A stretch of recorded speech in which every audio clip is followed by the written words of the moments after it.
Baiken. Now, this is a really interesting matchup between these two characters. This matchup basically kind of shuts off Baiken's tether pretty much because you do not want to be that close to Potemkin tied to him, right? Yeah, I mean, that's one of the difficult things about Potemkin is that he has some of the highest damage confirms on combos in the game, but it's hidden behind an execution barrier. The tether deletes the execution barrier. There's no more cars required. So definitely, like you said, it's deleted from the repertoire, just like Baiken kind of deleted in this first round. Yeah, incredibly fast, already going to OmegaTomHanks. I don't know if Surges couldn't really get a single thing started there. Got hit once, and OmegaTomHanks took the momentum and took the entire round. There's a couple good backdashes in a row, though, from both players, actually, to avoid the attempt at the Garuda and things like that. Jumps in with the JS and actually gets to confirm and forces the burst out. Yeah, but what you're seeing here, though, is that when it comes to playing against Potemkin, those little hits add up. Surge is already sitting at very low health and hasn't even gotten a full combo put on him by OmegaTomHanks, but there's the counter hit Garuda. This is going to hurt real bad, forcing the burst there out of Surges to stay alive. Okay, good use of that. That's one important thing to get into your hands if you're a Potemkin player that OmegaTomHanks throws off so well is anti-air jab. A lot of the times, people like to go, the old muscle memory is jab, jab, heat knuckle. That's not it anymore. Jab, 2S, and double Mega Fist. It gets more damage. It has more corner carry. It puts you in better positions. Because heat knuckle mid-screen, you have to go for a hammer stop, and hammer stop, if you hammer stop close enough to threaten a meaty, you're generally not safe.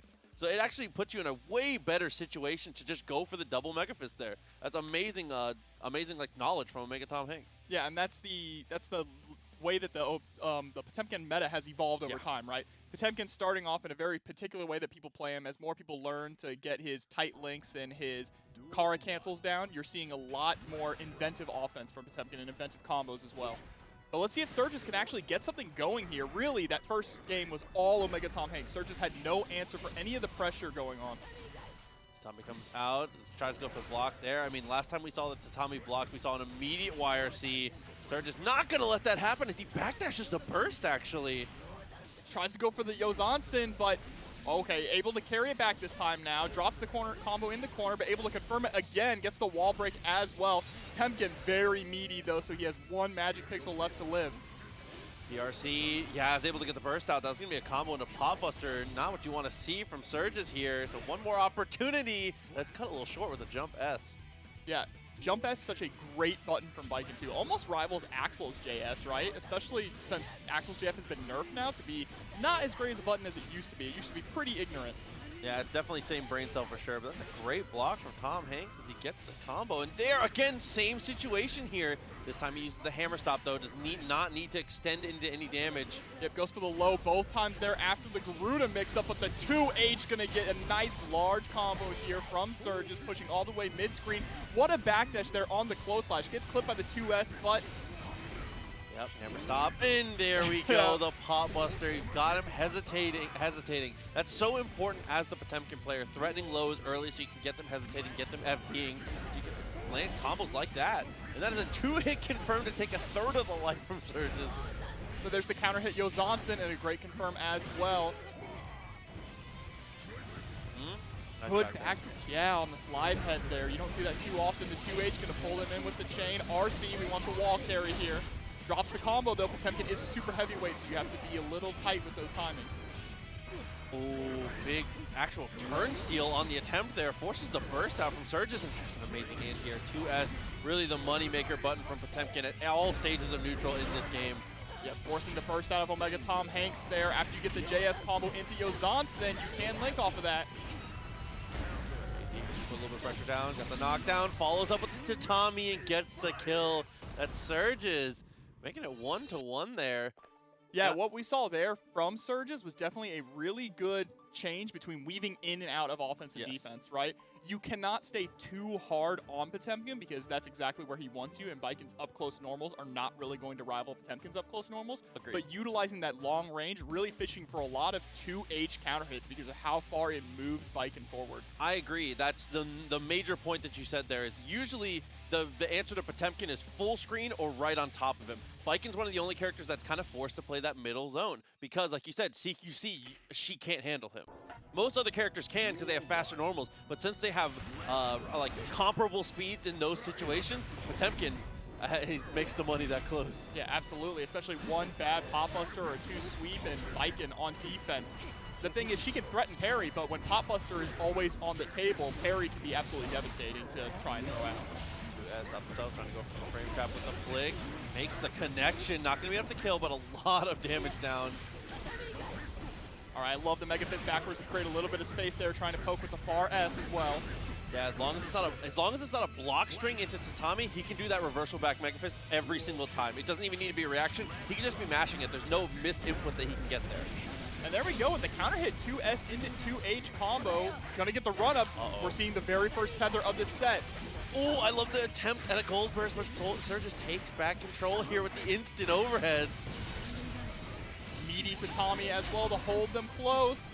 Yep, RC, but realized that Potemkin was already touching the ground and they could not confirm the combo. And the timing was perfection there, actually being able to get out of the tether right as he was going to get the full connection. And there, extending with the meter, Surges on the jump in. Nice little link on the landing. Yeah, last time we saw that they dropped the conversion, but this time they land it and they take the round for it as well. Great adjustment from Surges, but there is a Pot Buster. Half your health gone.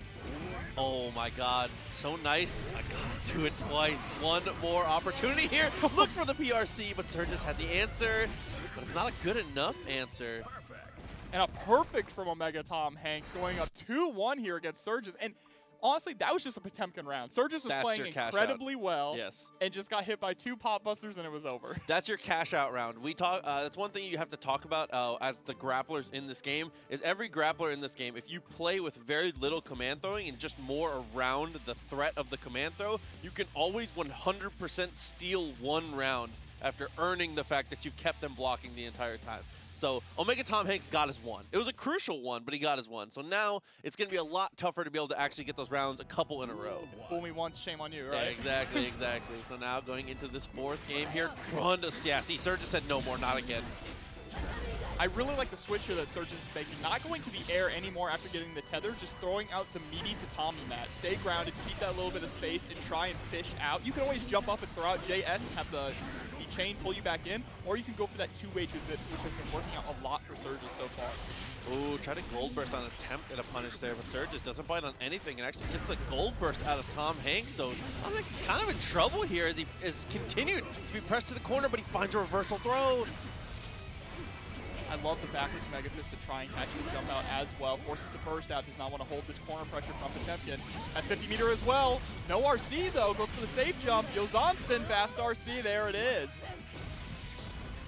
Go, Surge is trying to make this a decisive game 5. 2P trades out, not a trade in Potemkin's favor, which is rare to say. Surges has these backdashes on point whenever Slide Head comes out. What a punish too with the follow-up from Tabari. Down. Follow up again. Tatami gets the low and breaks the wall with the mat, which is a little unfortunate, but that's okay. Still a great situation here for Surges. I want to see the gun come out. Baiken is sitting at 100 meter, blocks the burst. There it is. And that is a very easy kill for Surges. The adaptations are on deck here in OmegaTomHanks. Kind of blocking against the ropes right now going into Game 5. The very first game of the night is Game 5 in a very large bracket tonight. This is going to be so exciting. It's already off to a great start. Yeah, OmegaTomHanks is going to have to do a lot of work here. Honestly, a lot of the adjustment is just like, I want to see less slide head and I want to see more. He's doing a great job using 2S in neutral. We just need to find a closer space to be able to utilize it.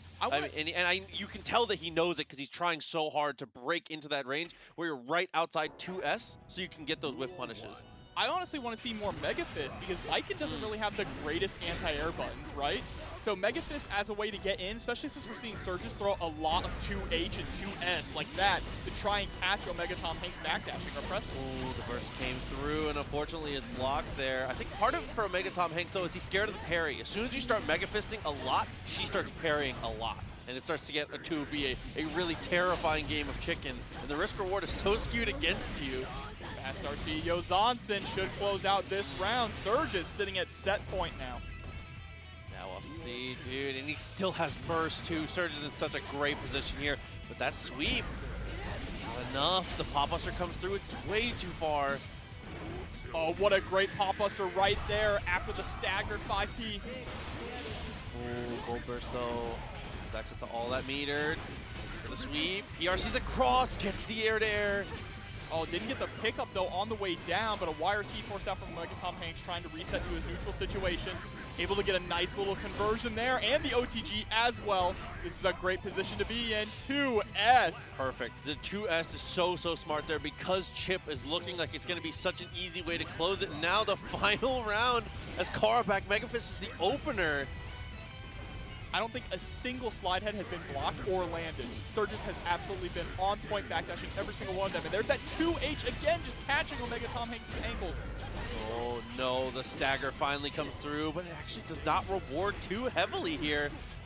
TomHanks looking for the Megafist, gets it confirmed, drops it though. Surge is crucial. Gotta keep this damage on.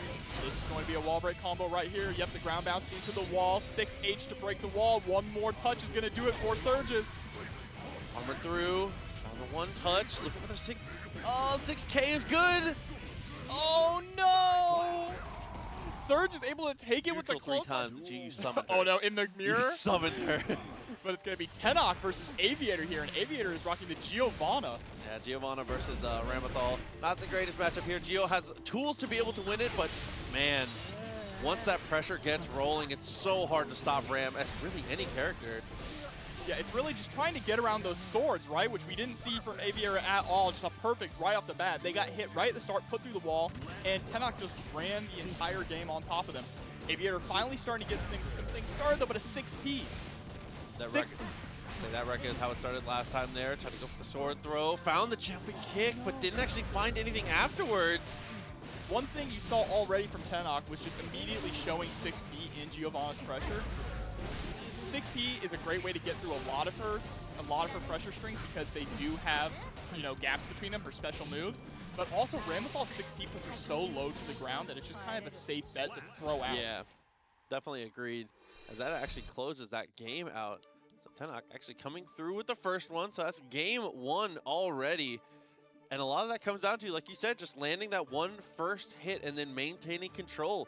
That's one of the greatest strengths of Ramlethal is that she is able to just cancel into that Rekka string when she has so many, if it combos, she gets her knockdown, she gets a lot of corner carry, and she's able to run her stuff afterwards. If it doesn't combo, she can stop at the second one and kind of lead it into a little bit of a mix-up game. Yeah, she's very much a snowball character, right? For sure. And especially even back from Exert, she's the kind of character who puts you in the corner and locks you down in there. And in a game like Strive, where the space between corner to corner is a lot shorter, it helps her shine so much more. Okay, burst away. Early burst out, generally very strong here from Ram. Able to find the throw, though, is Aviator. OTG's into the safe jump, but oh, a little mistimed on the jump, and that is a punish of a throw. Yeah, now has to hold this sword pressure here in the corner, but is going to get counter hit by the final hit of the Rekka. That should be a dead Giovanna. Doesn't even need the super either. So what started out as a pretty decent round there from Aviator. Got out of control. Whoa, that was an interesting round start. Going for the air special there, that's not something you really see from too many Ramlethal players. But it does have such a huge hitbox that just neutral jumping at the round start and throwing it out is keeping her pretty safe. Wall there with the sword throw. Didn't want to spend the meter, so has 50 meter for neutral now, which I think is a really good call against Giovanna. She has such a snowball, so being able to correct the whiff normal is such a big deal. It's really difficult for Aviator also to even just establish that 2D game, right? Because of how much range Ramlethal actually has with her swords. But he's finally getting a nice little pickup with a combo. Going to break the wall with the fully charged Dust as well. Gotta be careful about how you pressure, though. Having that max meter here super into RC is almost no risk. And the burst comes off the table now. Meter found that hit. Okay, he's going to burst and try and take this round now. Max meter, I think it's a great call. Oh, the 2D got stuffed out. You saw Giovanna in the startup animations of it. But I really like that, too, from Tenack, just to dash in with low buttons, just trying to stuff it. I agree. I mean, that's good play from both players, but Tenack's, unfortunately, their decision-making was a little more, I guess, like, anti-meta for it. Aviator leaning onto 2D in that situation is a very good call. It beats out a lot of stuff that Ramlethal can do, but knowing that in advance is able to go for the dash up. Sometimes going exactly the correct call from the playbook every time is not the answer. Got to mix it up. Yeah, what Tenack is doing here is making it really difficult for Aviator to figure out where to place their buttons. Yes. and play that footsies game. Finally, there's a really nice 2D and gets the flip kick cross up as well. But with Giovanna, not knowing where to put your buttons in spacing-wise is a death sentence. Yeah, absolutely, especially now with this max meter available, breaks the wall. Positive bonus on top of already having maximum meter. Oh, flips over the super. Very rare to see that super whiff. It has an incredible hitbox. Look at the throw. RC's tried to wait for the burst there. Aviator intelligently not going to spend it. Don't be a hero. But we're down to set point now. Tenack trying to go 3-0 here over Aviator. Aviator really needs to dig deep. It's just having such a hard time getting around these swords. And this 2K2D game as well from Tenack. Yeah, these little dash-ins are just so strong, and then bursts a little too high. The super's going to break the wall. So much damage. Positive bonus. Tenack just needs to really space themselves out, but instead says no spacing. I've never spaced. Ends it with a perfect as well. Tenack just showing how strong Ramlethal really is. Yeah, played it textbook, honestly and truly. I mean, the footsies game was very, very strong, using the Rekka to great effect. And then when you, as soon as you get pushed to where like you're like kind of close to the corner, it's just over. Actually, just has nothing. Thank you for the sub, Southpaw. I was gonna ignore it. I was gonna ignore it. I absolutely agree. Brandon ain't nobody. But yeah, here we go. Starting off with a 2K2D here from Trevor. It's going to be incredibly difficult to actually zone out Ramlethal. She has nearly as much range as Axel, but he lacks any of the defensive tools to get away from him. Yeah, absolutely. Like I said, I mean, this is just an example of what I was talking about. Push to the corner, best super. Look at the life bar. Or combo, that's, yeah. The RC go through. YRC in response, dashes out, but oh my god, what a confirm! Yeah, and you saw Trevor actually dashed over and tried to go for a button to knock Aneema back into the corner as well, and got absolutely blown up for it. Yeah, if you're able to escape in that situation, just tap FD and try to get a little momentum, get out of there.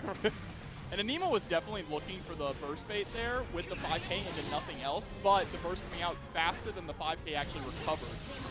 Very early on, I'm really impressed with the just blocking so far from Aneema, being able to keep themselves so close in so many of these scenarios, and now is one hit away.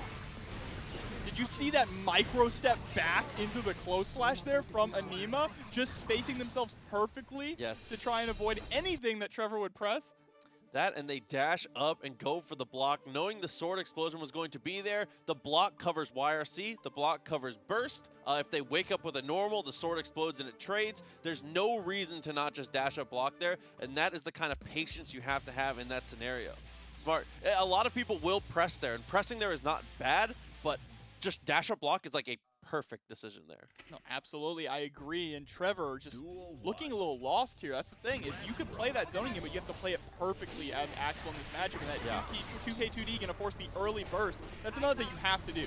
If you're playing as Axel against any of these really high offensive characters like Ramlethal, the moment you get touched, you have to burst. You cannot allow the snowball to roll in their favor. Yeah, that's absolutely, it's fully required for sure. But the extra damage down Trevor. Signs of life here. Really clean bomber combo. Meter available here for Aneema though. Dashes over, gets away, but 6P and is able to get the extension, but it drops in the second half. Yep, closes out with the 5P as well. I was afraid they were gonna try and run up and do something fancy. Like, no, keep it simple. Oh, dash up into Snail? That's a little bit of confidence there. Definitely trying to bait out a button. 2K2D, Axel's own. Oh, but with that, Renson whiffing, able to go for the dash up, gets the counter hit, press to the corner here. 5K to stop the jump. PRC is going to go instead. And this is something where Trevor has to FD Blink to escape there. Was just holding down back, no FD coming out, and that's it. Yeah, you've got to know your defensive options to escape this. Since you're a character that relies on the mechanics of the game to play defense in that scenario, you've got to know how to use it to escape. Aneema continues this relentless pressure in the corner. There it is, finally starting to FD blink. That's the thing about Ramlethal in the corner. If you're not FD blinking her strength, you're not escaping. It's actually impossible. She will throw the sword and immediately 5K to lock you down. Oh no, the block on the JS causes him to land in the sword explosion, but Wake Up BRC allows him to put Ramlethal in the corner here. Instant overhead, a little too far away to actually confirm. Dashes backwards again. I like the far slash attempt, but you have to be so careful what buttons you're pushing. And instead of buttons, we'll just dash up throw. Oh, the PRC to make sure you get the full corner carry with the sword as well. Absolutely disgusting. Drops the combo to keep Axel in the corner. Did not want to get the wall stick either. There we go, one vision. Dash up, get your bomber, dashes forward again, able to extend it. Rensen's not quite enough, and neither is the 2D, but it's okay. Gets it with the 2-8s on the chase down. Trevor, after what seemed like an unbelievably one-sided first game, Trevor said, first game's data. It's fine, I got it, don't worry. Trevor with every single possible additional hit he could squeeze in at the end of that combo. That's actually max damage from the situation he had. Even the 2D not closing out, he's like, dear God, please get hit by this 2H. Oh my God. But now we have a competitive set going here. Trevor actually turning it up. Yeah, and what I would call a very hard matchup too. This is not easy for Axel once you're cornered, just like this. Then the burst is whiffed, which is so unfortunate. Ram is a notably difficult character to burst against. Yep, and Aneema also dropping the combo again to keep Trevor in the corner, make sure that they get just enough meter to throw out more combo and get the perfect. Round down, Trevor already spent the burst, which is so unfortunate, but the 2K2D comes through. Good amount of damage to start.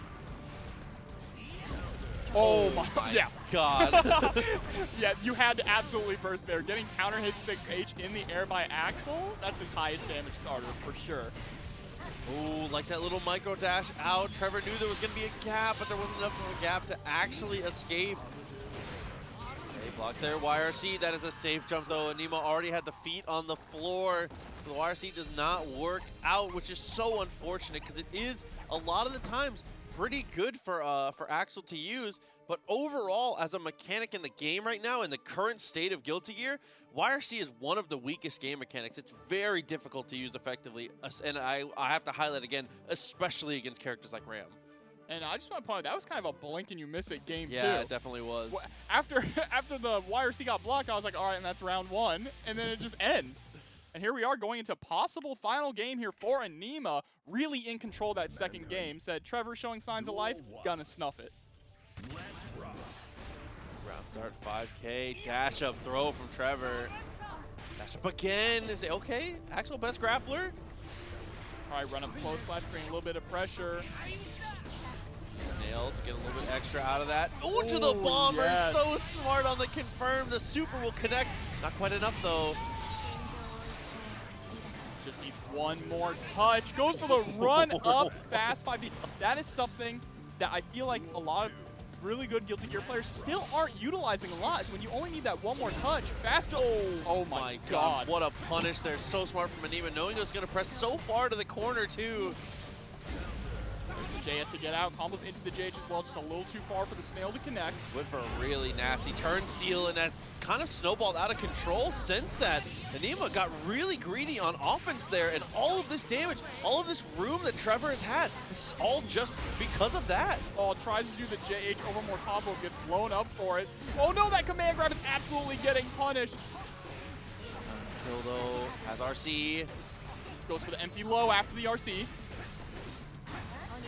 All right, yeah, this corner pressure is so difficult to block. You have, oh my God, you have to, oh. I was gonna say, you have to start FDing out because Chipp is about to be a factor. Yeah, was being able to tap FD sometimes, but wasn't quite able to escape, which is so difficult. Delayed Rekka, a lot of damage coming down off of that. One of the worst things you can get hit by. That's without a super. Yeah, it doesn't even spend it. Had it as well. It's going to build up so much meter now. Definitely getting to 100% right away. Throws the sword and PRC to beat out the Rensen. Aneema, what a madman. Block there, but the sword explosion actually closes it. And that is going to be the third one for Aneema. It can be tough, again, as we've said, if you don't have the knowledge about certain things. And this is a character that Anji can represent Fujin against in certain situations. But overall, I would say Zato probably has the advantage. Yeah, the real thing is key to seeing if MacMens knows how to control Little Eddie, and that is one of the hardest things to do here. But what you're seeing already is spinning through Frog. That is a major thing you see a lot of Anji players do. Frog is such a great neutral tool alone for Zato, just controlling all that vertical space and coming down and locking down. So if MacMens can get a read and spin through that, he can get those punishes. Yeah, I think a lot of the time, places where you would normally do Frog autopilot, you need to start mixing in like Round of Applause. Like the drills are so strong and situations like that, for sure. And what a clean backdash into a counter hit close slash there from MacMens. Wake up buttons from Heist, though. Love that from Heist. You've got to represent very early and often that you're willing to match that 2P, 5P as Zato, another character that has to rely on the game mechanics. But there's a commando, and that's certainly going to kill. No. Not quite, but gets caught trying to instant air dash on the frog, the anti-air frog. Oh my god. Oh my god. He said, I just felt like running. He's really trying to track him down. He said, come here, let me give you a hug. All right, the IED back to avoid the 6P there. Counter hit to Age with the frog out as well. I love the breaking the wall to switch sides and put MacMens into the corner there. PRC, command grab. Yeah, really good situation here. MacMens has meter though. Dashes up and gets another commando. He tried to parry super and gets thrown for it. And just a 5H2 trading out. Heist is in a really good position right now, but Little Eddie is gone, and the 6P, it can change just like that. The run-up throw, MacMens taking the round. I wouldn't have faulted Heist at all if we saw a gold burst there, or at least an attempt at it, but that is amazing stuff from MacMens to bring this to that next game. What a conversion going on the other side there with the JS. IED, oh no. Okay, forced the burst there. That was really interesting. MacMens had the right idea to go over the sword, trying to IED over it. Heist was prepared for it and immediately went through the drills to catch his landing recovery. Dude, and these dash-up commandos from Heist are putting in the work here. It's just finding them everywhere. But that's MacMens mashing out the 2P. The overhead had to RC, would have been punished for it. He's able to get the 2S counter hit. Yeah. All right, Butterfly. The oppose, though, putting out the frog. I love the resummon to try and throw the frog on the other side. Oh my god, tried to fly out of it, but now Chipp is starting to add up here. Fujin again into the overhead. Oh man, MacMens just barely clutches that one out. And you can tell, Heist was correct. They do play a lot. Yeah, I mean, definitely. Definitely. I mean, that is a situation where it's like, no, either Heist is just a command thrower, or he's got some knowledge that we just are we're not up to date on. He's got the download on MacMens and knows to look for those commandos early and often. Well, not only that, you're seeing these two players have specific answers to habits that each of them have. Yeah, right for sure. Before they really even get into the habit of showing them. They're throwing out these answers on the very first instant of them coming out. There we go. I love the second drill there, just to be able to answer the dash through, like you said. Oh, the 6P whiffing, allowing Heist to escape unharmed. Oh, tried to go for a cheeky little cross up there. Well, the Warrior mashes the 2P through the clash. As an Anji player, 2P, that's your best button. It's fast as normal to come out. It's the thing he has to use to get off this Zato pressure and to kill Little Eddie in a lot of these situations. Low crush there, invite hell, stalled enough to where Eddie is able to exist again. Tried to go for it, but again, like you said, MacMens mashes out of it, and there's a command throw. Not quite a punish, but still a really messed up situation now. Oh, able to get on the other side, but can't get the punish on Heist because of oppose being out. Oh, just one Pierce gonna close out that round. Heist in lead right now. I actually love that Pierce too, because if you're gonna stick a button out at that situation, I mean, 2S is a little more of a risk, and that is a grip of damage. Half-life, and didn't even have Eddie to confirm it. Oh, using the, wow, that was such an interesting situation there. Had oppose up, immediately canceled oppose into Drunkard Shade, and immediately canceled Drunkard Shade into Pierce to make sure that Eddie would come in from behind him to hit MacMens trying to punish him. Dude, and then after that, situation after situation, goes breaking the law, drift forward, drift RC command throw, followed by just an incredible burst bait. That was, Heist went Ultra Instinct in that game. That was a different Heist than game one, dude. Heist is kind of nasty right now. Yeah, that was really, really clean. Feeling a lot more comfortable from game one, right? Yeah, for sure. Especially against MacMens, as we said, as someone who does very, very well. I mean, like, MacMens is like top 16 minimum every single week, week in, week out. Very consistent. So, like, what a placement from Heist here. I'm liking this. Oh, but the 6P, MacMens not willing to go off into the night quietly. Gets the OTG into the butterfly. Wow. I really like that. You saw back in the first game, that exact situation happened, but he did not go for the follow-up. He allowed the butterfly to land. This time, called out that Heist would throw out the Drunkard Shade to reflect and hit him with the counter hit 2S. And from a different Heist to a different MacMens, what an answer to that game, but Heist able to get himself opened up here. Half the life already deleted, couldn't break the wall though. Still a decent situation though. MacMens gonna fight his way out here and toss Heist right back in. Oh, 6P, no punish. Oh, and there's a gold burst, tries to go for breaking the wall and finds the commando for the second time. Heist has found that. Oh my God, he's going for the longest stroll. All right, 2S into 5H. Invite Hell, little Eddie finally back. Oh, trying to fake the overhead, finds the anti-air, and a little bit extra might damage. be it. Oh no! Looks like that was a missed input, so unfortunate. Keeps the rest of it Eddie though, no more Eddie. PRC's forward, trying to extend his block string just so he has time to get his little homie back, but that's gonna be the answer, and a forced burst situation. And that was such a key round as well. MacMens going up 2-1 over Heist. The pendulum swinging back into their favor. And you were absolutely correct. A different MacMens now. Honestly, the only thing that went wrong for Heist at any point during that, because that was so back and forth and really good from both of them, is the last round of that game was unfortunately lost on what I have to assume was an accidental second oppose in place from Heist. Casting that second oppose lost him, Eddie lost the momentum. MacMens took control. Here you go, round start situation. Micro dash forward, 5P from Heist, getting the pressure started here early. Just block string pushing all the way into the corner. There's the throw with a full conversion, drops the 2H. Okay, there's stuff on the knockdown with the invite help. PRC forward, 2K2D whiffs. With the Pierce, a little too far away. Not able to unsummon, so now he's going to have that Eddie-less period. Oh, and that is a nightmare here off the punish. All right, first, escape any of that pressure. The burst also pushes MacMens all the way towards the corner as well, right where Heist wants them. Has meter on deck to keep his pressure going too. Oh, that was actually great awareness there from Heist. He noticed the BRC come out from MacMens and immediately pressed his fastest button, 5P. Oh, but that is the answer right away. OTG 6H. Dude, the damage is just adding up here. This might actually be it. JD. Fancy combo there. Oh no, drops the JS. Jumps out of the fans. Good knowledge on that. The oppose, not able to get anything afterwards. The backdash is so close. Oh, the ID backwards, 2P. Frog is forced to block. Not a no. Oh my God, it is enough. We might be going to a game 5. If Heist has anything to say about this. One more round and Heist is tying this up here. Oh, MacMens had an opportunity for a throw. Really rare hesitation from MacMens. All right, little Eddie is gone now, but Heist still moving in. There's the burst. Eddie is back, immediately goes in the frog the moment that Eddie appears. MacMens great 2P, found the overhead, didn't have the meter and still willing to go for the overhead. PRC, keep yourself safe, and is able to catch the button attempt too from Heist with the far slash here. PRC forward, trying to go for the throw. It gets answered immediately by MacMens. One more touch.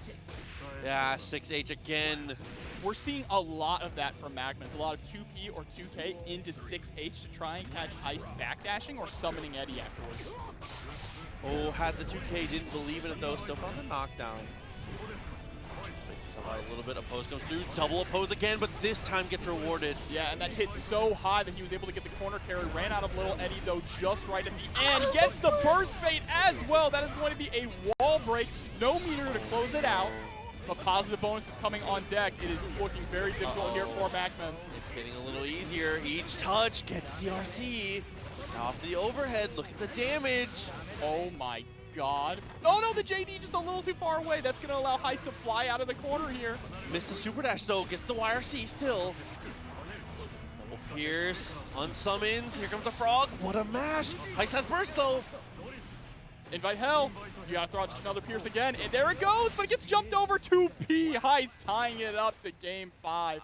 MacMens had such a whatever MacMens guessed there, he was willing to guess it with his whole soul because he went for backdash when he landed there. He had a really, really strong idea of what was going to happen, but just such a good mash from Heist again brings us another game 5.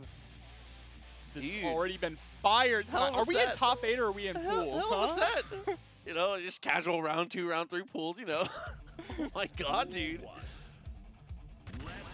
All right, round start situation. Immediately, Max throwing out the 6E. Yep, good answer there. He's able to block, knowing that it's not too much consequence to block Eddie from that distance, especially when he doesn't have the unsummon on deck. There's a great 2S to a full conversion from Heist.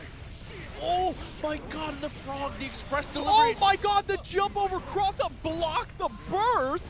Heist. Oh yeah, reacts to the spin as well. He just can't do no wrong this round. MacMens gotta find something here.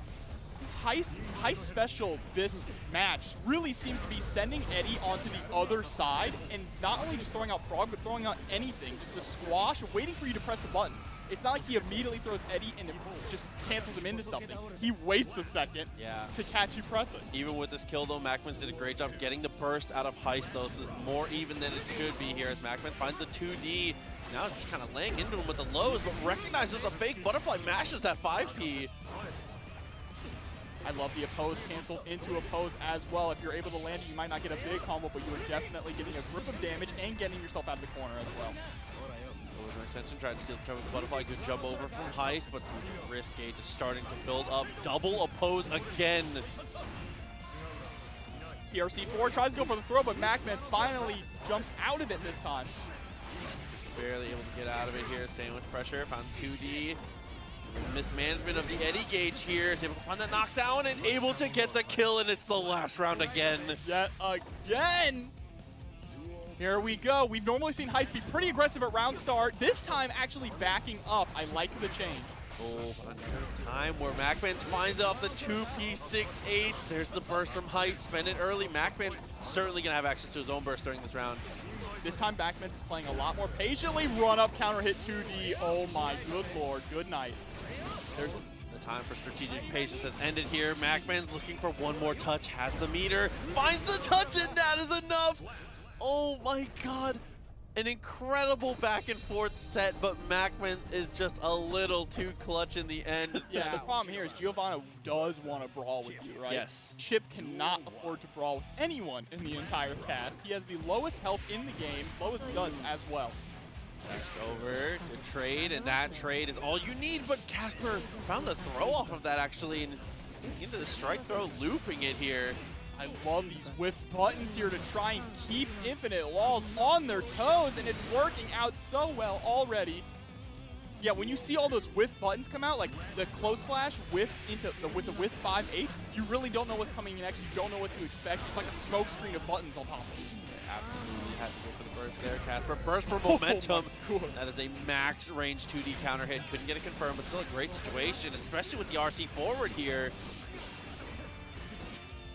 Staggered pressure there. Strike throw game is already starting to come out now. And then that overhead really, really quick on that one. Casper closing the first game out in a hurry. And a lot of it was just, like you said, that pressure, being able to land that smoke screen, whiff those normals, put them in uncomfortable situations. Casper cashing out off of all of them. Casper also doing an incredible job at locking down Chipp. Chipp is a high flyer all over the place, and the key to any good matchup against Chipp is that you need to lock him down. You cannot allow him to move freely. That is what he utilizes to win all these games. It's just being all over the screen whenever he wants to. Absolutely. So, like you said, though, if he's managed to keep control of this grounded neutral, like you said, it's going to be tough, and that is making it even tougher here. Laws press to the corner, 6K, gets the throw, continuing this pressure in a pretty dominant way here in this game. And shouts to Surges for the prime. We appreciate the support. Thank you. Surges, you were nasty earlier. This is the same Surges. I'm assuming it's the same Surges. Oh! Quite a punish on it though, but the fast RC into 2S should allow him to get, it's not going to allow him to close it out, but it will get him to put InfiniteLaws in the corner. Delay, trying to go for 6B, too far away. Good whiff punish. That's a clean counter hit, has a ton of meter too. Gotta dump this meter here. There we go on the 6K. You've got to spend the meter for damage, for mix-up, for something, for anything. It's non-transferable. Yeah, any of those touches into RC would have killed. Absolutely 100%. Still got it though. InfiniteLaws, you know, he's in this. Up around now, found the 2K, 2D, OTG, gets the cross up off of that, and the Vortex continues, but Casper wakes up for the throw. Yeah, we've seen so far, InfiniteLaws has really been mistiming these meaties. Casper's just been going for wake up throw consistently, and it's been landing. And there's the wall break with the fully charged dust. Get that positive bonus on deck. Oh, thought the burst was coming, Did not work out. I actually really like that for InfiniteLaws too. Yeah, you have the round lead. Why not just bet on whether or not they're actually going to bait out the burst? Bad, you get the 2H punish here. This could be a lot of damage. Actually gonna be able to break the wall with the super, but it's the wrong super. It doesn't kill.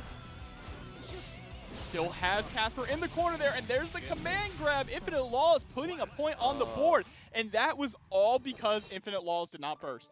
Because InfiniteLaws had the knowledge to know, all right, I don't have the life lead in this situation, but I still am up one round. They hit me. I'm just not going to burst. I'm going to hold on to my burst for the next round. And unfortunately, Casper leaned way too hard in it when they would have taken the round right there. It's one of the first things I learned when I was playing my first anime game is like, especially when you're behind, you cannot afford to drop guaranteed damage unless you have a soul read that it's going to come through. And that is, soul read is not something easy to come by for sure. Absolutely not. But here we go, bursting to maintain the corner positioning. The J2K, though, is going to allow InfiniteLaws to escape and put in this mix-up onto Casper. His left-right game is disgusting here. Coming off the wall with the Alpha Blade. Is able to break the wall this time. Correct super. Get him with the barrage. Believe it. Going to get the hard knockdown as well, so he's going to get an overhead mix-up there. 2D, the 2D connecting as the first hit is such a crucial thing. Wake up super, not gonna work. It's gonna be blocked. And InfiniteLaws. That is the second time InfiniteLaws has. That was the furthest DP too that it hit. But InfiniteLaws has blocked that spinning dog kick twice now while running up. I love calling it spinning dog kick. That's what it is. I don't even know what the real name is. It's just spinning dog kick. Spinning dog kick. Dashing up. Okay, great whiff punish there. Beating footsies, beating Giovanna in footsies. Casper, got to reestablish here. I love this pressure. This is a much better way to play this out. This is more of what we saw from Casper first game. Get him locked down, play that strike throw, play to your strengths here. Casper very clearly good in this CQC. Yeah, and look, now you're seeing Casper just staying on top of InfiniteLaws. Does not want to allow him to get to the air, or that's what happens. And he blocked that. Okay, and the 2K. That was prime game one Casper. Strike throw, CQC, get close, stay close. Yeah, you cannot allow Chipp to get into the air because when he is in the air, he has control over the situation. He catches the backdash with the fully charged dust. InfiniteLaws forced to burst. Oh, that is going to be a wall break combo, but drops the roundhouse kick there. Couple tough situations in a row. Alpha Blade came around. There's a throw from Casper, though, knowing that that situation was kind of beefed from InfiniteLaws, and that's going to break the wall. Not enough to kill, though. That's pretty shocking. A lot of scaling on that combo. Again, Chipp with the lowest health in the game. Dies when you breathe on him. Gets the overhead confirm as well. Oh, that's blocking. blocked. IZ Chipp, though.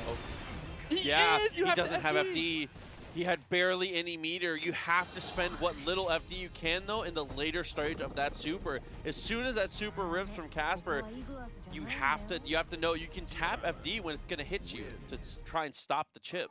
Yeah, even if he were to FD, it wouldn't have pushed out Casper so far that he would not have been able to get the punish with 2S. Yes. Chipp's 2S reaches so far that he absolutely would have been able to and highest dash speed in the game. Sometimes you can just dash macro and get it. While it is a suboptimal punish, I'd rather see you live and get a worse punish, right? Absolutely.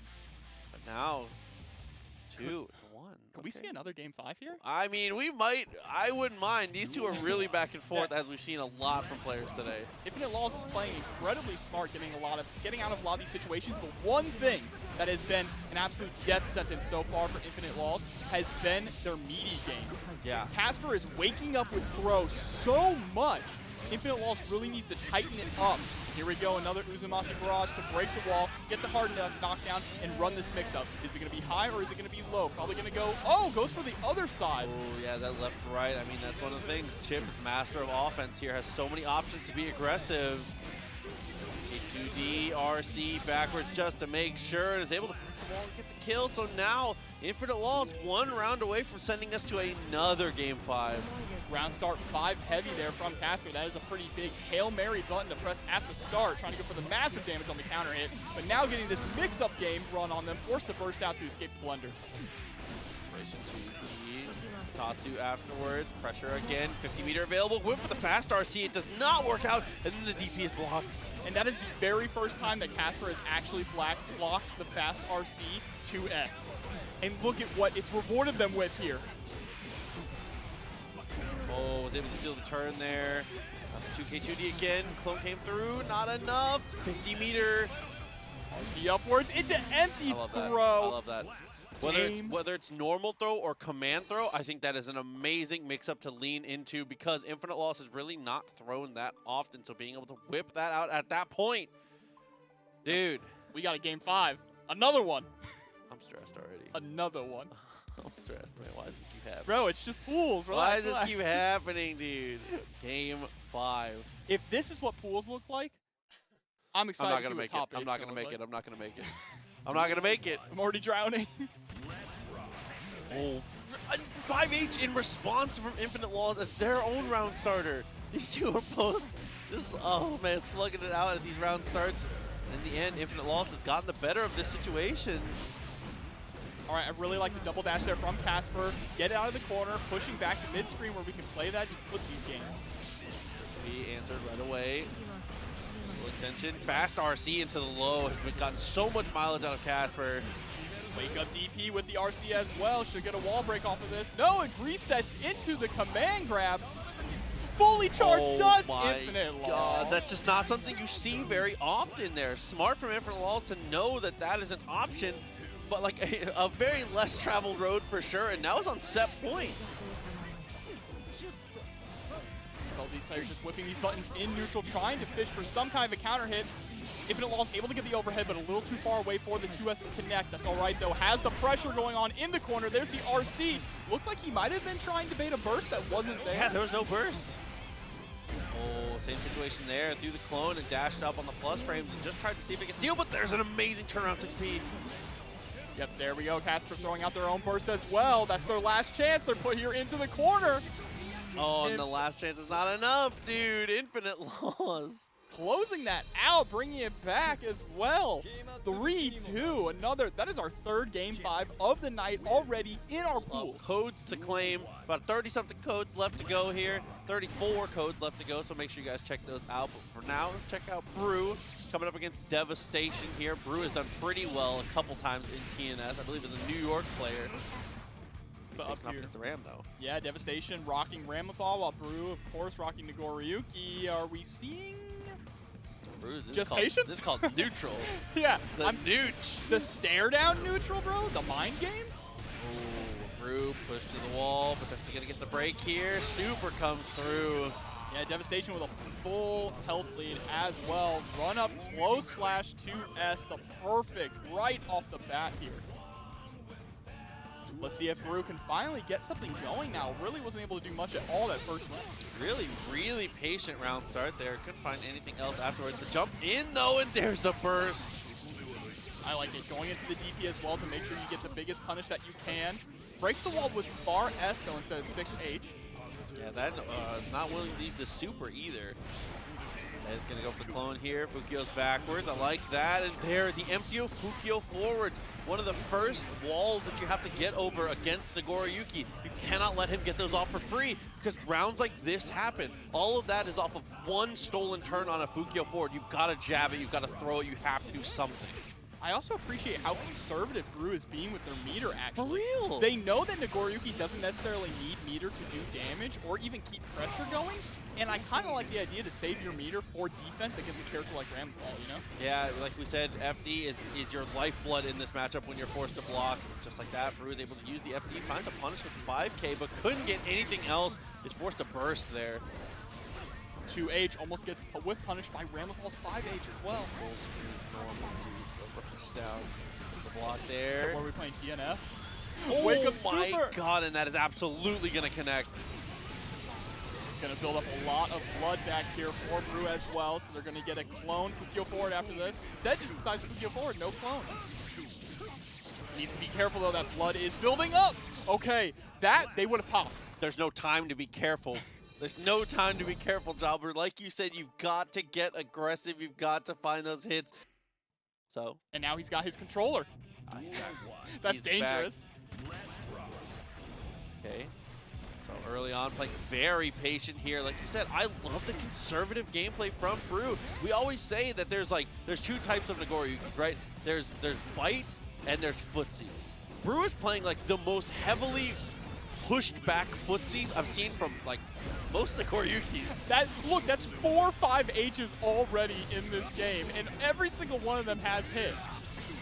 Just like actually unmapped every button but the H, and it's just every single one is hitting here. Brew looks so strong. Bro, is he playing Street Fighter 4 Ken? Just heavy button?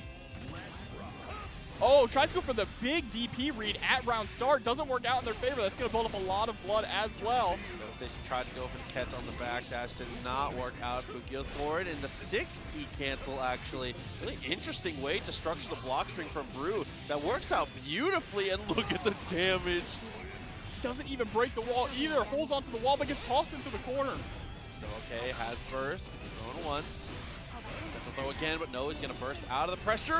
Makes that whiff, actually, with the small step backwards, and now Chipp is a factor.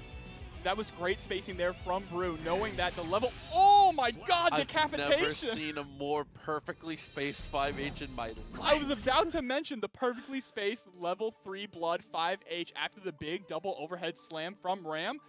Brew just being immediately aware that, yes, I can hit him with the very tip, knowing that he can punish that, and he just did it again right at the end there to go up 2-0 now. Another super important thing to note, too, is that massive damage combo from Brew, he actually optimized it and spent actually 0 blood on it. So it's important to note that he spent all that blood and then still had enough blood meter to be able to go absolutely nutty afterwards. 0 meter, I believe, too. Yeah, he RC'd once, but like he was almost meter neutral on that combo. Kind of ridiculous. Push to the corner, though. Devastation trying to take this turn back. Very nice steal there with the 2K. Breaks the wall. Big advantage here for Devastation in game 3. And Brew going in with the super jump JK to get right on top of Devastation. His block string pushing them here into the corner. Being a lot more aggressive as the counter hit close slash, which is going to force a burst out of Devastation. Blood gauge is so high now. Brew's going to have to lean to those footsies even more. Not by choice this time, though. PRC JK lands and is able to convert into a close S series as well. Who said Nagoriyuki doesn't have an air dash? All right, there's the burst. Oh my God, that's absolutely it. Gonna close out this round. Was able to connect with the Beyblade, and that's all you really need. As Nagoriyuki steals that round back after a huge lead from Devastation, and now trying to steal the set out from under him. That'll be potential 3-0 here off the bite. And that's the first fight of the set as well. We have not seen Brew throw out the bite. Saves it for the final round as well. Using that JD to break the wall. Still has 50 meter, about to gain 50 more.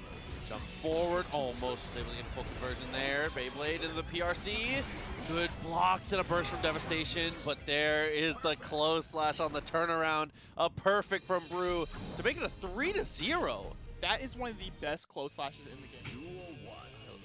All right, here we go, jumping into our round start situation. Both players giving a lot of respect, creating some space, but there you go. That aggressive Nagoriyuki style, within 5 seconds, already getting a bite off. But Aneema kind of earned space back on one just block. Just blocking there in that string, making it a lot tougher for TestYourLuck to be able to get aggressive, and there on the whiffed bite. Put to the corner now, wakes up with the super! Aneema ready for it, blocking.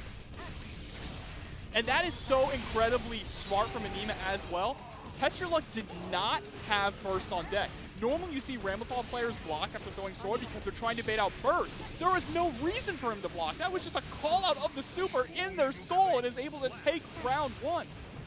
Yeah, amazing stuff. Still having the burst available as well. He connected, stepped on the toes a little bit. It's extra effective, she's not wearing shoes. Oh my God! Risky backdash! This time gets their own burst called out. Gonna break the wall with the super as well. Show him the heart. Not gonna be enough to kill, but gonna get really great positioning here. We're definitely gonna see a clone OP into Fukio forward. There's no reason not to, and depending on the meter, yeah, it had FD, but just wasn't willing to block that.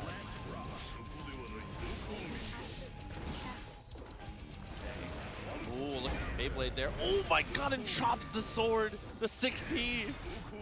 And the spacing here too from TestYourLuck goes in knowing that the blood is about to pop. Tries to go for the instant overhead here. Oh no. Goodbye, my friend. Oh my God, absolutely gone. Oh no, all you can say to that is, oh no. And he made sure to confirm with multiple hits before going to that super, just so he knows you screwed up. Yeah, absolutely. I mean, that is one of those ones. He's batting 800. Good Lord. Shouts to Kevin Y2K coming through. 2 months for the homie. Appreciate you, man. Thank you, as always. And Aneema did not play that badly at all. I agree. I mean, I think it's just a good... The one thing that unfortunately kind of called it out in the end was Aneema not recognizing where the blood gauge was, tried to mash on the 2P. Unfortunately, lost the round off of it, but is going to steal the round back here in the corner. Gets the super. Mortabo with that American reset, going to get a mix-up as well. Decides just to go for the pressure, run up close slash, pushing TestYourLuck all the way into the corner. But TestYourLuck fighting out with the 6P and then the triple slash series there, but a wake up Mortabo going to close out that round. He has max meter. When he sees that Fukia forward, there's no reason not to super. That's so good from Aneema. All right, pushed all the way into the corner as well. Wonderful wake up throw from Aneema, putting TestYourLuck here up against the wall. This execution there, and ends up winning it out there with the 5P. Wonderful block and punish as well. Didn't spend the meter after getting the 2P though. Good back, continuing to do a decent amount of damage there. Jumped over the 2S. That's going to be a grip of damage. Wakes up with the super. Told you, best super of the game. I love the run up 5P, but a great 6P as well from TestYourLuck to tie up these rounds. Dude, and honestly, the adjustment here from TestYourLuck has just been 6P. He is chopping everything. And there's a bite. Party time, right? Oh, I really like the idea. You know that he backdashed to try and bait out the burst, but a great gold burst from Aneema. Going to use this meter to good effect, too. Getting across the screen, locking down TestYourLuck here in the corner. Shouts to Hefty Head for the resubscription. We appreciate the support. 6 months. And put through the wall now. Goes to the overhead this time. Oh, Beyblade couldn't get it confirmed to actually get the kill there. PRC, it worked out. Aneema's going to even up the games now. This is another one I see going to Game 5. I wouldn't be surprised at all. Like you said, this is a grand finals caliber match here, which I feel like we've had a lot of this week. Already, every match has been absolutely fire so far tonight. And again, we are only in pools. So now with them resetting here. Honestly, I'm liking the adjustments from TestYourLuck so far. I think a lot of it comes down to that 6P usage is maybe a little too much now. Maybe needs to lean off of it a little bit here. But overall, introducing the amount of 6P he has put Aneema so on notice. Yeah, and it really is up to Aneema to answer to that, right? Needs to stop throwing out these really far buttons that are just getting 6P'd, or keep their pressure a lot tighter, because that's how TestYourLuck is really escaping these corner situations, is with those 6P's. And a gold burst to keep him in the corner as well. Incredible backdash there on the PRC bite attempt. Okay. Sword there, far heavy, a little too far, but it still works out, and the super breaks the wall, so Aneema's going to come back with advantage here. Bursting the YRC, I love it! That is part of why YRC is the weakest mechanic in the game. Come on, man. That was a really smart decision from Aneema, knowing that you have the life lead, you can close this out, and the burst is going to push TestYourLuck into the corner, allowing you to get that extra pressure. Speaking of extra pressure, TestYourLuck is really spending the blood right now after that bite, but a whiffed bite is going to get him thrown by Aneema. Forward almost worked out, is able to connect it here, goes into the Rekkas and cancels the Rekka into the sword though to make sure the wall break comes through. So the break with the super too. All right, finally a burst coming out from TestYourLuck, but it might be too little too late. Goes a little low. Before didn't get too much done and tried to Fukio out, but the sword had already exploded. And now that is 2-1 in favor of Aneema. And that is just, like I said, while that wasn't an insanely strong YRC positioning, that was an amazing example of why YRC is so difficult to use in certain matchups. Against Ramlethal, she is just incredible at covering that. And not only that, but just recognizing that you can get the burst in that scenario. Yeah, before they finish recovering. Yeah. I believe YRC is what, +3? Think so? I think it's +3 on hit. So yeah, just throw out the burst. I mean, you know most players are going to try and press something after YRC absolutely. Anyway, because they have the advantage. They want to do something. The mash after YRC is the meta for sure. +10. Okay, thank you. Okay, got the connection there. Nothing afterwards. What a mash from TestYourLuck. Triple series put here into the corners. Counter hit 6H decapitation. I love that. It's just the execution slide. Twice in a row. Test your luck. Trying to have one more round like that to put ourselves into this game 5. Another potential game 5 here. Oh, catches with the double sword slam, forcing the burst here out too. Oh, Cancer dashed up on 5P. Fukio's backwards, actually. Love the patience here. Oh, TestYourLuck is playing real fast and loose with this blood gauge as well. And that's his style, dude. The ninja way. We see it so often from him. He's willing to get aggressive, and it pays off. DRC upwards to get the little air conversion. Nagoriyuki, another super heavyweight character just like Potemkin, so dropping the combo in the 2S is going to close it out there. Game 5. Yeah, at this point, it's not even surprising to see these guys always push it to the edge. I saw a bunch of questions about TNS and about these tournaments. I will give you guys a huge rundown and all the information you need after this game, I promise. But for now, it's game 5 time. Ready to roll. Dude. Good guy Proxy, never missing a chance to plug all the TNS stuff. Listen, I just like to hear my own voice, I'm sorry. Well, that's why we do commentary, right? See if Aneema, I'm going to move on. See if Aneema can handle this thing as Test Your Luck. Been able to turn up the heat and so many opportunities on him. And that Beyblade, oh, the party starter, not like this. Oh, 2 bites in a row here. I like the backwards dash, trying to bait out the burst there. Get something going. Look at this pressure. RC upwards. Oh, the staggered 2D able to catch the backdash there. And Aneema's just been stuck in the corner this entire time. Yeah, Test Your Luck.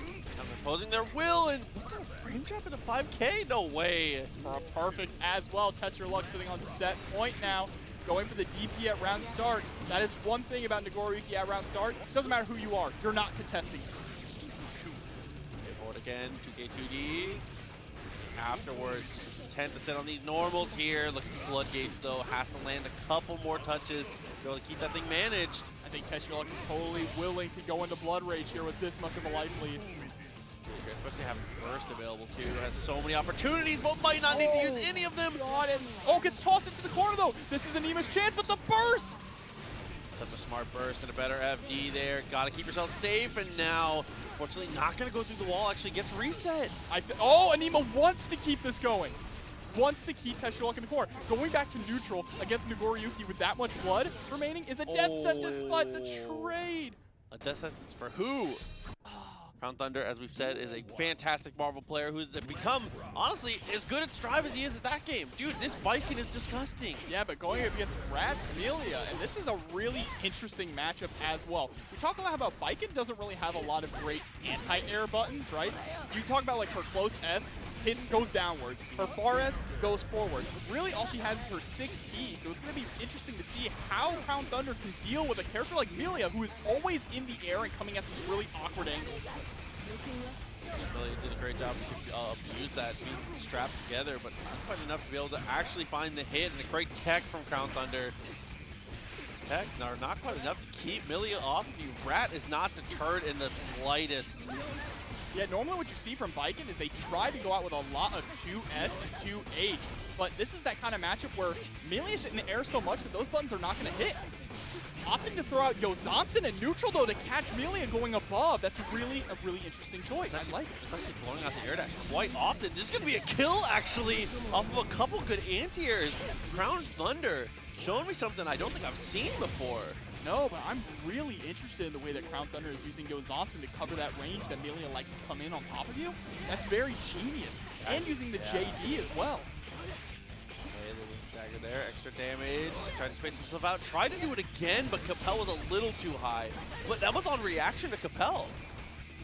Yeah, they definitely already have it on lock of what they want to do and how they want to deal with this character. There's the counter hit. Johnson going to block the burst and close out game 1. Dude, crownthunder, no damage taken. Never let Rat play the game there in that second situation. So the first game easily in favor of crownthunder. Rat had such a great first round, but in that second round, crownthunder just found that one touch. And like you said, Baiken is a character that she can struggle to track down the characters that fly around like Millia, but once they are tracked down, once they're on the ground and they're forced to play that game that Baiken wants to play, they will get eaten alive. Absolutely, and especially in this matchup, this is one where Kabari really shines. When Baiken is able to tether right here, able to tether Millia to her and not allow Millia to be a high flyer in escape, Baiken can really run this game. But right now, Rat is doing a great job putting Crown Thunder into the blender. Gonna get the wall break here and the positive bonus. Man, over to JD preemptively. Anti-air Johnson actually gets punished from there, though. So now we see the second side of the sword here, that double edge. Unfortunately, on that whip, that is an easy run-up punish there. Probably could have just hair card, too. There's a lot of easy punishes for that. There's a lot of situations here, too, where Rat doesn't have to worry about the threat of parry from Baiken at all. When you're throwing down that disc, Baiken cannot wake up with parry with it, unless you are landing on top of her doing a meaty button. Out there, able to escape. JD, good amount of damage, buy some real estate, but nothing too much afterwards. Blocked JS, that is a money button so far. JS, my beloved. 2H OTG gonna close out that round, and one interesting adjustment we saw from Crown Thunder there is every time that Rat went into the air, Crown Thunder just held the dash button. Did not want to be anywhere near Millia in the air. That is a very interesting adjustment too. It's kind of what you see from Axel players a lot. I mean, that's one of the key things about Millia is it's more important to be hard to catch than it is to have mix, to be honest. If you could just decline all neutral interactions, you kind of skirt away from a lot of the weaknesses of the character. And then there we go, wing dive in the corner. JS did my taxes for me. Oh my god, double cross up. The throw also on the fake disc. Rat saved it to be able to close the game with it. Not another game 5. Millia is also a grappler as well. Listen, man, 2 games already. I'm a believer. This is game 5. Anytime it's 1-1, I'm like, yeah, we're going to game 5. I'm a believer. Oh, but Crown Thunder, man, looking very, very strong. Continuing to shine on this Baiken. I was going to make a really bad like Shrek reference there. Yeah, don't. Come on. And then I held myself back. Yeah, it's okay. I can hear the disappointment in your voice. Yeah, I forgive you. But here we go, jumping into our next game. Rat backing off at the start. I like that. Again, as Millia, I think it's more important to be evasive here so that you can take your shots just like that. Stay away. Do not let her interact with you with those powerful neutral tools. And then when you find your opportunity, you get to run your mix. So now, Rat, oh, see, there it is. You engage too hard in neutral, and she's able to play with you. You do not want to let Baiken have her shot. Yeah, and Kabari is absolutely not the answer here, too, on block. Millia's air dash is so quick that she is 100%, like we saw there, going to IAD over your Kabari attempts and send you through the wall. So Rat taking that round pretty handily. Dashed up again. He has command dash forward at ground start a couple times. All the staggered pressure there with the 2S, able to get the knockdown with the hair car. That was beautiful.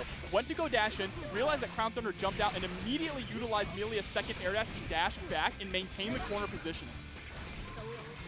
It goes across there, the cross-up overhead. Which is available here for Rat. Didn't believe in the combo from Crown Thunder. Another force to burst there. Rat looking in absolute control right now. Beautiful delayed overhead there. Yeah. Staggered dash with the overhead to close out that game. Yeah, so many times Rat was able to go for the back and forth and had very rarely gone for the double overhead on the same side there. So once Rat goes for that cross-up, that very late same side mix-up, really, really difficult here. And the more that I see it, the more I really do think that this is just... I don't know what Baiken can really do once she actually gets knocked down. You kind of have to go for reversals or potentially just... It seems like the classic, well, what did you do to get knocked down? Like, try to do better to not be on your back, right? Yeah, absolutely. I really think that Crown needs to try and lean more into the tether, right? Try to go for those throws to lock down Millia, because that's what we're seeing. Millia is just flying all over the air, and we've said it many times, Baiken does not have a good anti-air game. So when you're allowing Millia to take over the skies, you're just getting blown up like this. Up there, really conservative from Rat, which works out pretty well. The trade comes through. Crown Thunder looking for the JS. Rat is already in the air. There's a parry. Oh my god, the amount of damage that does on Millia. Chooses not to strap in there. Tries to go for the Tommy, but it does not work out. She's able to escape, and this should kill, but no. Okay. All right, Crown Thunder, don't listen to me. They tried to go for the throw there to get the tether, and Rat immediately jumped out of it. Trade heavily in Baiken's favor. Found the knockdown, got the burst. Just run up close slash even though crownthunder was trying to go for Tatami. There we go, DD Tatami tethered in as well. Oh my god, using her own tether against her, that JH allowing the combo into the close slash. Okay, 5K. Davis there, trying to go for the follow-up. PRC forward, tries to go for the answer away, but it's not far enough. And crownthunder closing out the round, staying alive here. Still has a burst available too. Rat will certainly get their burst during this game. It's more about when you're able to attain it. Might not even need it though if the mix-up game continues like this from Rat. crownthunder finally throwing it out of a really safe situation, but the IEDJH getting over the close slash. All right, that was a nice air dash to escape the corner, but again, Rat just getting out with their own with the Capel. This is so much damage coming down now. Finds the throw, strapped in, the seatbelt is on. Try to go for the PRC. Oh my god, and Rat on their own RC has enough time to see that it was cross-up, know the situation. Oh, tried to go for the 2H punish, but dropped it, able to get a conversion afterwards as well. This is such a scrambly situation. Wake up gold burst. Oh, able to get the confirm into super, not quite enough to kill. This is so tense. Gone! Oh my god! Shoots the Batman! You know I keep that thing on me. Oh my god, dude. He said, don't act up. No way that's the answer. No way that's your answer. Jumps in, sees the bad moon, says, I only got one option. Oh you had one shot. Dude. crownthunder said that thing. 6 game 5s tonight. Here we are going to our next game 5. crownthunder pulling it out so clutch there last game. Yeah, he did pull it out, huh? Okay, anti-air. Looking so much better on the anti-air game now. Looking for the JD for preemptive air-to-airs, but it's not working out as Rat finds the hit in the corner. crownthunder, though, still sitting on 50 meter.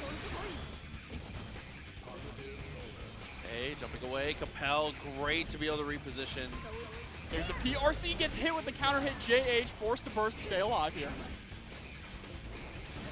Oh, the JD getting beat out by Capel. That was incredibly interesting. Blocked YRC. crownthunder is, no, not able to really convert to finish the combo, but there it is. Set point again for Rat. I like that, going for the close slash into the 2S. I mean, that's a very common situation for Bad Moon there. And oh no, this is not how you want to start for crownthunder. Opened up for a second time, stuck to the wall, and 5D breaks it. That's a positive bonus on deck. Tries to use his man roll forward. PRC, but not going for any kind of a mix-up there. Probably a little scared of parry, maybe? Doesn't send crownthunder to the wall. Yeah, I mean, the conservative stuff is working out beautifully for Rat. Goes for the, oh my god. Yeah, the Lust Shaker. I don't think I've ever seen Lust Shaker actually close out a round in this game. Hey, but listen, Rat said, I got everything for you. 3-2. Chipp is certainly the fly, but Nagoriyuki has a shotgun to try and shoot the fly out of the air with the 2H. And they're matching colors as well. How cute. Oh, pressure. Too cute here. Gauge already built up pretty high. DemiDevilQueen finds the touch, and this is the opportunity that they potentially need, but no. Answered right away with a 5H. Yeah, that was a punish as well, just keeping this pressure going. Already, look at Brew's blood gauge, though. We're already 3 bars in. Nice back throw, putting DemiDevilQueen into the corner. Chipp here, trying to reset the pressure, and yeah. I think DevilQueen felt like she needed to match there, and I think it's a very reasonable feeling. Brew picked up on 2H. It's just that easy. Oh, there's a bite. Party time now. As Chipp getting bit hurts really bad because of how low your life is and just having to block this pressure that's coming right afterwards. And that positional burst from Brew is so smart, but DemiDevilQueen back on their feet. That should be okay. They should be backdashed out of it, but it barely connects. 6H, oh my god, in the dash forward, 2K gonna close out game 1 in the blink of an eye. And that is unfortunately what can happen in this matchup. Not that DemiDevilQueen doesn't know what they're doing, because they obviously do, but they're this far in the bracket. It's just Nagoriyuki versus Chipp is so volatile. Yeah, it's a tough matchup in the sense that Brew can actually make 2 good guesses and kill it. And not just like 2 good guesses like, oh wow, what a crazy count, like 2 very normal guesses. Like, it's really, really difficult here. Chipp has to be playing perfect for sure. DemiDevilQueen, the backdash on that super was a great idea too. It's just unfortunate that super lasts it's so far. Deceptively, deceptively far is the way to put it. But a 6P at the round start situation. Brew, the confidence is shining through now. Gonna spend all this blood as well. That is a clean 90% combo. And we're only 10 seconds in. And that will close it on the jump back. Brew got that advantage and started to back off. I like the patience a lot. DemiDevilQueen gotta find more opportunities to get these open ups here. Nice jump out, but Brew, Fukio's backwards to reposition to keep them in the corner.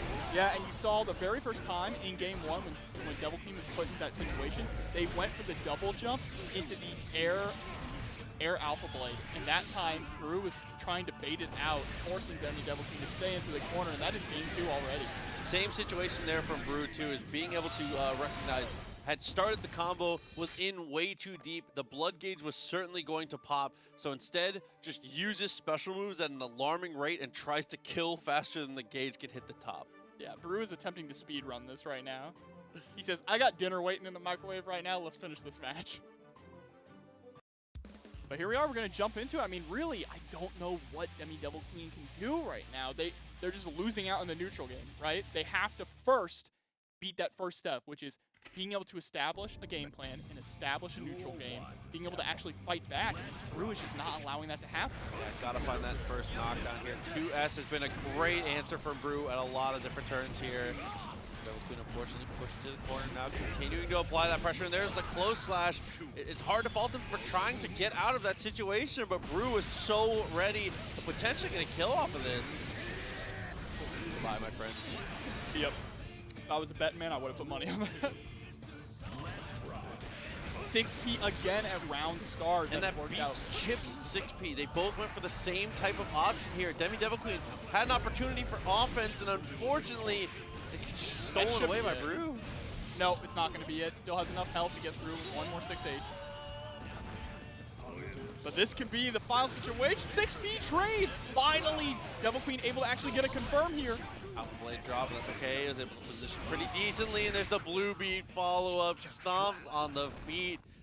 Wow, Brew 3-0. What a dominant performance here. Absolutely. Shouts to DemiDevilQueen for coming through though and making it this far in bracket. That's a tough one for sure. I mean, it's one of those matches. Duel 1. All right, round start situation here. This is yet another one of those fly swatter versus the fly matchup. But this fly is a lot more airborne here in the realm of Millia. But TestYourLuck starting off really strong, pushing Millia all the way into the corner here, just spending the meter, wants to cash out the damage and get that Oki afterwards. Positive bonus to come through, is going to gain a ton of blood back because of the situation. Goes for free. Oh my god, and almost was able to get it there on the anti-air 2K. There is going to be the kill with the RC. Very smart. Clean first round here for TestYourLuck as well. TestYourLuck has a lot of experience fighting against Millias and Chipps, so it's going to come out shining here. Already trying to close out this first game, only needs one more conversion. And that's the problem, is that Rat gets 1 or 2 mistakes, and that's about it. Rat having their opportunity here from that knockdown. Mix-up game begins. The overhead connects. To break the wall here is going to break it with the super to make sure they get a positive situation afterwards. It's a great decision. TestYourLuck with 100 bar on deck though, and you saw Rat was aware of that, staggered their run up to get just out of range, but a bite. The bite is the difference maker here, as we're going to try and look for the chip. Absolutely. The blood gauge was at 0. I don't know if there was enough FD in the world to stop the block string that TestYourLuck was about to do. So he was going to say, give me that meter. Yeah, please, dude. Not a lot to really do there once you get cornered. So Rat only had a couple opportunities for offense, and while they were great opportunities where he got 50 to 75% of the life gone, like we said, you don't have time to make any mistakes here. So these strings from Rat where you're able to find the hit and get the knockdowns, they need to be converted into full rounds, which is why this matchup I think is so difficult. You've got to kill him in one burst. Yeah, I mean, he is the final boss character, right? He's actually the final boss in the arcade mode as well. And there's the knockdown now. This is exactly what Rat needs. You cannot allow TestYourLuck to escape. Oh, what a air throw! Such a late air throw as well. I mean, that was something we talked about very early on in the life of Guilty Gear Strive, was that sign of a good Nagoriyuki is how many air throws they were able to find. And I think we're starting to lean back towards that now. 6B trying to keep Rat here in the corner. The Rat using Compel to escape with great effect. Nice counter hit. JH going to go ahead and start putting TestYourLuck into the blender. Knockdown again, but the super, heavy disc, double overhead is blocked, but okay, gets the follow-up mix up there. Oh, I love that. Going back to the opposite side, pushing TestYourLuck into the disc. TestYourLuck was actually outside of the disc there and wasn't getting hit. And that's part of the strength here from Rat, and that was what I was saying before. It feels unfair and it feels very difficult, but Millia has to kill him in one full interaction. It needs to be one giant string of mix-up. On that hit again, burst comes through. See if we can find that hit one more time. Yeah, when you talk about that one interaction, that's what makes it even more difficult when burst is something that they have to think about. Because Nagoriyuki bursts out when you have him, and now you're in the corner. 6H is the only reason the blood doesn't pop. What a calculation there from TestYourLuck. All right, but Rat is finally finding their way out of here. Great backdash, though. 5K traded. 5K trading with the disc is huge. Gonna get a wall break, absolutely, with the close slash. Not gonna have a knockdown, but the meter that Rat is going to get is going to be invaluable, and they still have burst on deck. This is completely doable. Almost there. Bad Moon dealt with, but what? What side was that? What side did he hit him on? Bro, I don't know. That's Millia. Millia Rage. Oh my God! That's 1-1. what she does. First match of top 8 here is delivering early, dude. Rat is looking pretty strong on that one. TestYourLuck. Honestly, a lot of it just comes down to TestYourLuck. I think is playing the game very similarly. It's just that he's losing the coin flips. I sometimes hate to be like, oh, flipping coins, right? You're flipping coins against Millia. She knocks you down. You have to Jesus take the wheel. There's nothing else to do on defense. That's absolutely why Millia doesn't do a ton of damage, because there are times when you literally do not know. You are guessing 4 different ways, and you have a 1 in 4 odds of blocking it. So if you get punished for that, if you're taking damage for that every single time, it adds up. 2H dash forward, able to extend. PRC Pike jumps out of it. Rat is not willing to have that happen, so there's the first interaction there with the burst. Rat finds the second one. You've got to close the round on this. It looks like he might be able to with the corner already controlled. Oh, the blood rage, though, out of the disc. He gets a second burst. That actually might come back to haunt Rat. We now have TestYourLuck with not too much blood on deck. And danger penalty coming through for Rat, losing a lot of this meter. Great block there as well, but a wonderful run-up throw from Rat. Gonna go ahead and close out that round. That was incredibly scary there with that blood rage, allowing Nagoriyuki to reset that pressure. Yeah, that blood pop actually was like a second burst, like unironically. Heavy disc, try to go for the cross-up, and does make it into the corner somehow. Clean backdash there, trying to swipe Rat out of the air with that 2H here. Okay, jumped out of the pressure, 2H. A little bit of an extension there. The wrist gauge just getting built up so high here from TestYourLuck. Rat finds the opportunity. And the adjustment that we're seeing from Rat here really is just kind of running away. Running away until TestYourLuck whiffs something big. Forced him to block it. Good situation here. Can still kill on a touch. Oh, yeah. Oh, my God. With the wrist gauge that high, he would have killed with that. Oh, with this great 2K. Going up 2-1. Now, this is what you mentioned earlier. You said, in some cases, being hard to catch is more valuable than being able to run a mix-up as Millia. The adjustment that Rat has made is, I am just going to run away until you whiff a massive normal that I can run up and punish.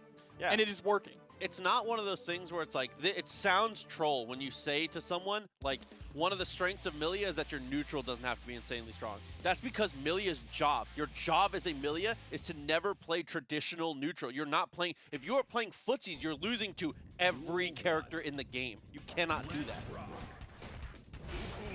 It does sound kind of mean when you're like, oh, they got no neutral. They don't need it. Why would you need it? She just declined neutral at every stage. Just like that. Double backdash out of the situation, but TestYourLuck still finds the track down, though. So it's a great situation for him. Yep, gets the burst as well out. All right, 2H, getting a good bit of blood back there on block. That time it lands. Fills up just enough for the Fukio forward. Here we go, getting the conversion with the 6H to close out this round. Yeah, TestYourLuck trying to make this game 5 here in top 8 winners. DP, no follow-up. What a 6P. I love how you said top 8 winners, because every match tonight has felt like top 8. I keep looking up to make sure we haven't started top 8. Look at that loops. We got close/6H loops Dude, there. and a good amount of damage there. As we said, Millia generally is a pretty low damage character here, but when you find those correct touches. Wow, the absolute ambiguity of that cross up there. PRC back to escape the bite, but TestYourLuck responding with a PRC of their own to keep this pressure on deck. Go forward, found the hit, close slash comes through. Turn a couple times in a row there, jumps backwards, nothing really to answer, and there's amazing conversion on the 5P. Yep, give him the hand. 5P, Nagoriyuki's fastest button there. Oh. 2-2. We are in another game 5. I think we've had maybe 2 games so far all night that were not game 5. Yeah, I mean, it's just been so back and forth at every stage. The adaptations from all these players have been incredible, and now with this game 5, it all comes down to can Rat avoid confrontation. And TestYourLuck is doing a really good job of adjusting and putting Rat in those situations, right? The situations where they're forced to block. And he's utilizing his blood to such great effect as well. Already in level 3 here, but has great screen positioning. Rat's locked down in the corner. Just dashes up with the close slash landing. Yeah, always waiting until he lands one of those heavy normals to get a lot of blood back. Just like that, connects with the far slash into the 2H blocked, knows he has enough blood. Fukio's forward is doing the math on the fly with these. It's really working out beautifully. Counter hit 5H, wrap it up. We are on set point now here for TestYourLuck, trying to move on in top 8. DP round start, let's both hits rock on this one. A little too far, no answer. Gets the knockdown here, Rat, huge opportunity. Yeah, TestYourLuck is in level 3 blood, so he doesn't really have any answers to escape, but a nice 2H is going to reset the pendulum, swinging into TestYourLuck's favor. Yeah, that backdash was not it, but Rat still finds the second connection here. Tried to bait a burst potentially, but no, it actually turns into a pretty disgusting mix-up. Going to carry all the way to the corner. If they get a wall splat, they don't even need a wall splat here. No, drops the final close slash. All right, is able to block the Blood Rage and punish. As I said, that is a minus. It does have a massive push block, but if you get that close, it is a punish. And now, oh, having burst available, TestYourLuck, burst out of the disc.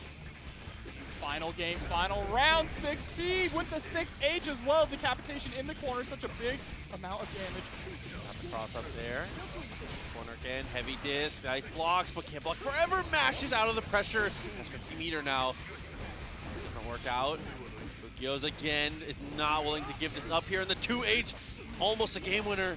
Tried to gamble it all on that fully charged dust and got 2K2D'd for it. Now Rat has the offensive goal. Oh, I take it back.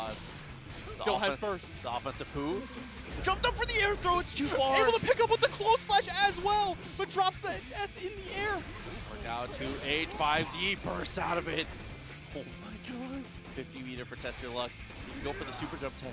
He might use the super jump tech, but instead 6PRC2H TestYourLuck taking the game. Oh my god. I actually think that Baiken does pretty well here. I'm not convinced enough to say that it's 100% winning because I have not seen enough personally, but I have seen enough to know that Baiken absolutely has a huge fight in this. And one of the hard things I think is that Brew's style of Nagoriyuki, I think it's going to make it a little harder for the Baiken pick to work because one of the strengths of Baiken is if she has 50 meter now, Nagoriyuki can't whiff. Brew doesn't whiff. He just kind of sits there. He doesn't care. He will just kind of chill. If Brew throws out a 5H, he's getting shot. He's going to get shot. There's just no reason not to, but there's the connection. Brew, no wasted effort, forces the burst out. There's a 5H, but no gun. Be careful. Especially at this amount of blood here. Fukio forward afterwards. Nice connection from Young LZ. Found the knockdown. It's the full conversion as well. Carries it off too with... Okay, I like that little conversion there. Not able to get all the way to the wall. Now backing up. There's a block. It's a little bit of blood back. Oh my god. I really love the range that Young LZ is playing this in. You see when they're in neutral, Young LZ is sitting right out of heavy slash range. RC to Tommy is blocked. Goes for the super. It's too far, I think. Absolutely too far, but still gets the 2H. And shouts to Rat for the subscription. We appreciate the support, and thank you so much for joining the bracket tonight. Oh, as Brew gets taken out for the blood mismanagement. Rat, you were nasty. Good stuff tonight, man. So no, I really love, to reiterate, I really love the positioning that Young LZ is playing at when they're in that neutral situation, sitting right outside of 5S range. Another good call out there from Brew, too. Backdashing after the Tatami, knowing that a lot of the time 2S is the answer afterwards. Goes for Beyblade, which can low crush there. And that whole round was lost because of one misplaced parry there from Young LZ. Yeah, I mean, a good backdash from Brew in combination with one whiffed parry. Like you said, you cannot make mistakes against Nagoriyuki. This time he challenges. So last time he went for the backdash there, Young LZ, I think, was trying to go for the answer. Get a couple throws in a row. Oh, that time went for the throw, but opted not to tether. That's interesting. Young LZ does not want to be tethered to Nagoriyuki. I mean, good decision, I think. That close slash is absolutely dangerous. If you're trying to go for any of those, you know, overhead mix-ups with the JS or even with the Tatami, Nagoriyuki can really just wake up with close slash and blow you up. That, and it's impossible to jump at an angle that he can't 2H if you're strapped in. So that's kind of a nightmare. Now with the blood kind of high here, Young LZ got that thing on him. Got to be careful here, whiffing. He can use it in the air too. Backdash a little bit, playing a little scared here. Negative penalty. All of the meter is gone. The threat of the gun is over, and Brew walking forward here, trying to walk Young LZ to the corner now. And the threat of the gun was real because Young LZ was jumping constantly. Brew didn't press a single thing while Young LZ was in the air. No 2H, no nothing, just the fear of getting shot. RC's forward, nice finish there, 5K, 6H is gonna close it. Brew did lock down the first game, and that's a really important matchup note as well, as when you're going for the far slash confirm, if you're going to commit to far slash, you cannot use delays too often, because if you are delaying it, Young LZ can buffer that parry to be able to try and like Catch rip it out. Right? Yeah. Yeah. If you go two strings of the far slash confirm and then delay and go for the third one, you're getting your face introduced to the dirt every single time. Absolutely. I mean, that is absolutely one of the strongest parts of Baiken against Nagoriyuki. I think, personally, Baiken actually fares pretty well against him. I agree. I 100% agree. And it's refreshing to see a character with good counters. This is even at absolute worst, for sure. And from watching it and watching the Baikens and seeing all the sick Nagoriyukis they've been going against, it's been a little back and forth, but probably a little Baiken favored. It's not too favored, though, if you're getting hit by counter-hit Beyblades like that. It gets the 5H OTG as well. The way that Brew ended the combo there, wanted to go for the 5H and then set himself back up at a good spacing. Was more worried about the spacing than he was cashing out a little extra damage. Oh, the 6P there to try and catch the Kabari follow-up. Brew is ready for it. You're seeing Young LZ's not really going for those follow-ups. He's very aware of that. YRC dashed up, BRC in response, tried to go for the backdash, but the slowdown made it an easy anti-air. And that was a hero burst from Young LZ as well. Going into this next round with no burst on deck, Brew sitting on full burst gauge is able to make some mistakes. And Brew starting off with the high pressure as well up against Young LZ, putting him in the corner. There's the counter hit close slash. Yeah, way more aggressive than we normally see from Brew. I love him turning up the heat. Tried to go for the 2H though. Young LZ immediately answers with the Tatami into the instant overhead.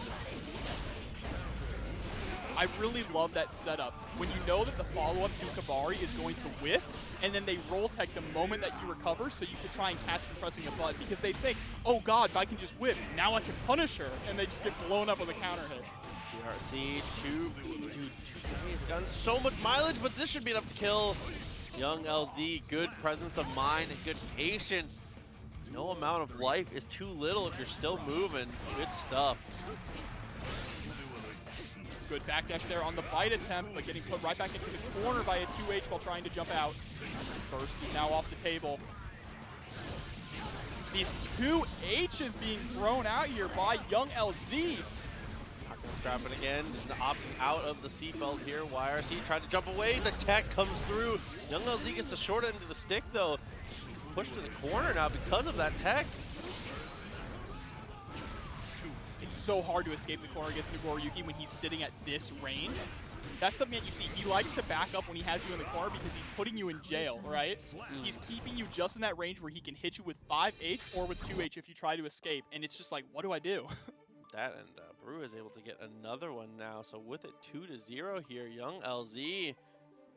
Baiken, unfortunately, not getting it done here. It's been kind of close in a lot of situations, but it just hasn't been enough to close rounds. Yeah, if I wasn't looking at the score, I would have thought Young LZ might have already taken a game. Because Young LZ is playing so incredibly well, bringing a lot of these rounds down to the wire, but just cannot clutch it out. So we're going to have to see what adjustments they can make. Looks like, are they going to stick with Baiken, or are they going to maybe switch to Nagoriyuki here? They go for the switch. They want to play the mirror match. I respect it. Fighting fire with fire, you know? And we've seen this work out before, too, where switching in the last possible game can mix up the opponent, right? They have to now adjust, but also it doesn't look like Brew is having a hard time adjusting. Yeah, I mean, this is a super volatile mirror match, as we said, and the tale as old as time in Guilty Gear. They're not very good at dealing with their own stuff here. Nagoriyuki is not great, and when he gets rushed down by himself, he kind of has to make big guesses, and this is going to be, oh my god, so much damage. Yeah, it's a 10-0 matchup. Nagoriyuki wins free. Yeah, Brew making it look that way. Here we go. We are now at set point here for Brew, trying to go 3-0 over Young LZ. The switch to Nagoriyuki not working out so well. Brew took that first game pretty decisively. White, that's a big difference maker here. Went for the clone because he knew he had the blood to work with. Gets the bite again. 3 of them. The trifecta. The double close slash this time worked out beautifully. He's going to go for the super. Guaranteed meaty here. If this doesn't kill, it's going to be clone Fukyo, and party time resumes. Just barely enough. Needs one more touch. Doesn't go for the clone. All Fukyo. He said, I got confidence in my mix-up here. Just taps the dust. I actually like that, though, because most players would know it's basically guaranteed that it's going to be clone Fukyo, but when you just Fukyo forward, it's like that one little split second that they have to think about. Yeah. Adding anything to the mental stack makes it so much more difficult for sure. And there, comboed into the blood pop, but it wasn't a long enough combo. Not enough hits done. All right. Able to get this conversion as well. Drops the far slash, but picks up with the Beyblade. Oh my god, he baited that so hard. And he's just going to spend all this blood trying to chip out Brew here. Yeah, and knowing the most important part about that is some of those situations you can jump out of, but young LZ is making sure he's always using special moves to move himself forward. So if he sees the jump from Brew, he can react with, as we said before, an incredible close slash that's so good at stopping people right above you there. So kind of a foolproof plan there from young LZ on that rushdown attempt at the chip. Yeah, so far, I mean, what do I know? It's starting to work out now. I said earlier that the change wasn't really working out, but he proved me wrong in those last 2 rounds. Young LZ finally with a point here on the board, but they still need to bring this back. A reverse 3-0 is incredibly difficult in Guilty Gear Strive, even if you are playing Nagoriyuki. Especially in the mirror. I mean, it's another one of those situations where you are a pretty healthy boy. You have a lot of health to be able to work with to make it through this matchup. You just don't get a lot of mistakes in this. Goes backwards, went for the Beyblade. Able to evade for the most part, but not much else. And Brew finds a gold burst. Great air throw there and the 6H OTG. Young LZ just playing this neutral game so well, really now starting to capitalize on Brew's patience. Did break the ball guaranteed stuff. Brew has max meter now, but it's forced to block again. Wakes up with the super, has meter. Gets blocked. Yeah, you had to spend that to keep yourself alive. And now we're seeing a lot of patience from LZ as well, catching the backdash with the close slash. Yeah, I mean, that was an expected bite there, but it does not work out. Young LZ Fukyo's backwards and then goes straight back in. And that's one of the hard parts about this too, is that young LZ's playstyle is building up a ton of blood, so he is getting to that critical overload of blood faster than Brew. So Brew's footsie style is not working out when your opponent just has the same normal but bigger. K2D into 6H OTG. PRC did not get hit, but that big counter hit. Oh no, drops the full conversion there. Okay though, goes for the far slash, goes for the Fukyo forward. He doesn't get the super. He didn't kill actually. Yeah, that was a dropped input for sure. Gets air thrown as well. Oh no, he has meter though to cancel it. Yeah, guaranteed stuff kind of had to there. Smart from Young LZ to not fall for it. And Young LZ gets hit with his own stuff there, rushed down into the chip, and now potential set point. Yeah, he got caught standing. You have to watch your toes against that 2S that has great range. And Brew turning it up now. Look at this pressure. But gets tossed into the corner from LZ. Gold burst. Oh, the gold burst is so big here. BRC across, able to get the combo. Young LZ forced to burst out, but he jumped for the air throw again. Low altitude air throw as well. Anti-air missile turret. Oh, too far, way too far. Yeah, Brew just banking it all on that there. Extra damage coming in, goes for the pop. Brew gets to throw for the punish. The YRC. This is so dangerous. Oh, they jumped at each other. And Brew swings. Young LZ had gone for the air throw there so often, but Brew chooses to swing very early into the jump arc, which is so smart. That was quite literally a Mexican standoff, fastest draw. He went for his fastest air button. I love that. Jay He's done very good against Jacko in other games. This game, I think, is a little bit of a different story. Axel, I think, has the advantage pre-minion, but the second there are any minions out, Axel's in a huge lump of trouble.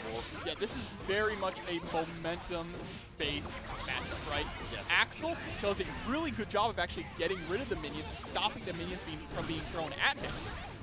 Oh my He's god. also pretty decent. He's a soccer ball. Yeah, like I was saying, that 5P is going to shut down a lot of minions being tossed at him, but like you said as well, if Dusty can manage to get the minions out and on top of Zintai, it's a completely different story. That's tech. Oh, and the reversal throw there from Dusty to close out the first round. And I mean, that's one important note too, is historically in past Guilty Gear games, 2H has been the money button. I think not so much anymore because she's so mobile with the minions in hand. It's a lot more 5P like you said, but the hard part about the matchup is 5P gets low profile by that incredible 2D from Dusty, so it's just so much risk reward to balance in the footsies. You are seeing Zintai do a pretty good job so far, well, at least until they're put into the corner, of actually getting rid of the minions. But here we go, the minions are powered up now. Goodbye, my friend. Look at the risk gauge, look at the life bar, look at the chip. Zintai's unwilling to FD. Pressing out though with the 2K2D and actually escaping. Gonna get the counter hit rainwater as well. We are back in this full screen situation. Zintai was able to weather the storm, but is now, oh no, forced to burst there to keep themselves alive. Run up throw, the Axel special goes for the safe jump as well. Instant overhead JH. Zintai taking a round. Yeah, really liking that from Zintai. Press that momentum whenever you can. Rainwater gets air to air though. Dusty gonna start locking up this pressure here. Finds the hit and the knockdown, so mix-up time begins. 50 meters already gained. It has to break the wall there. I mean, one weakness of Jacko is that Elysium Driver is a very slow super, so you need to know you're gonna stick to the wall. And there's the cross-up with the minion drop on the other side as well. Dusty taking game one with a perfect. So in the end, Dusty is able to clutch that out. Like we said, Axel does have windows of advantage in this matchup, but overall, I really do think that Jacko does so well here.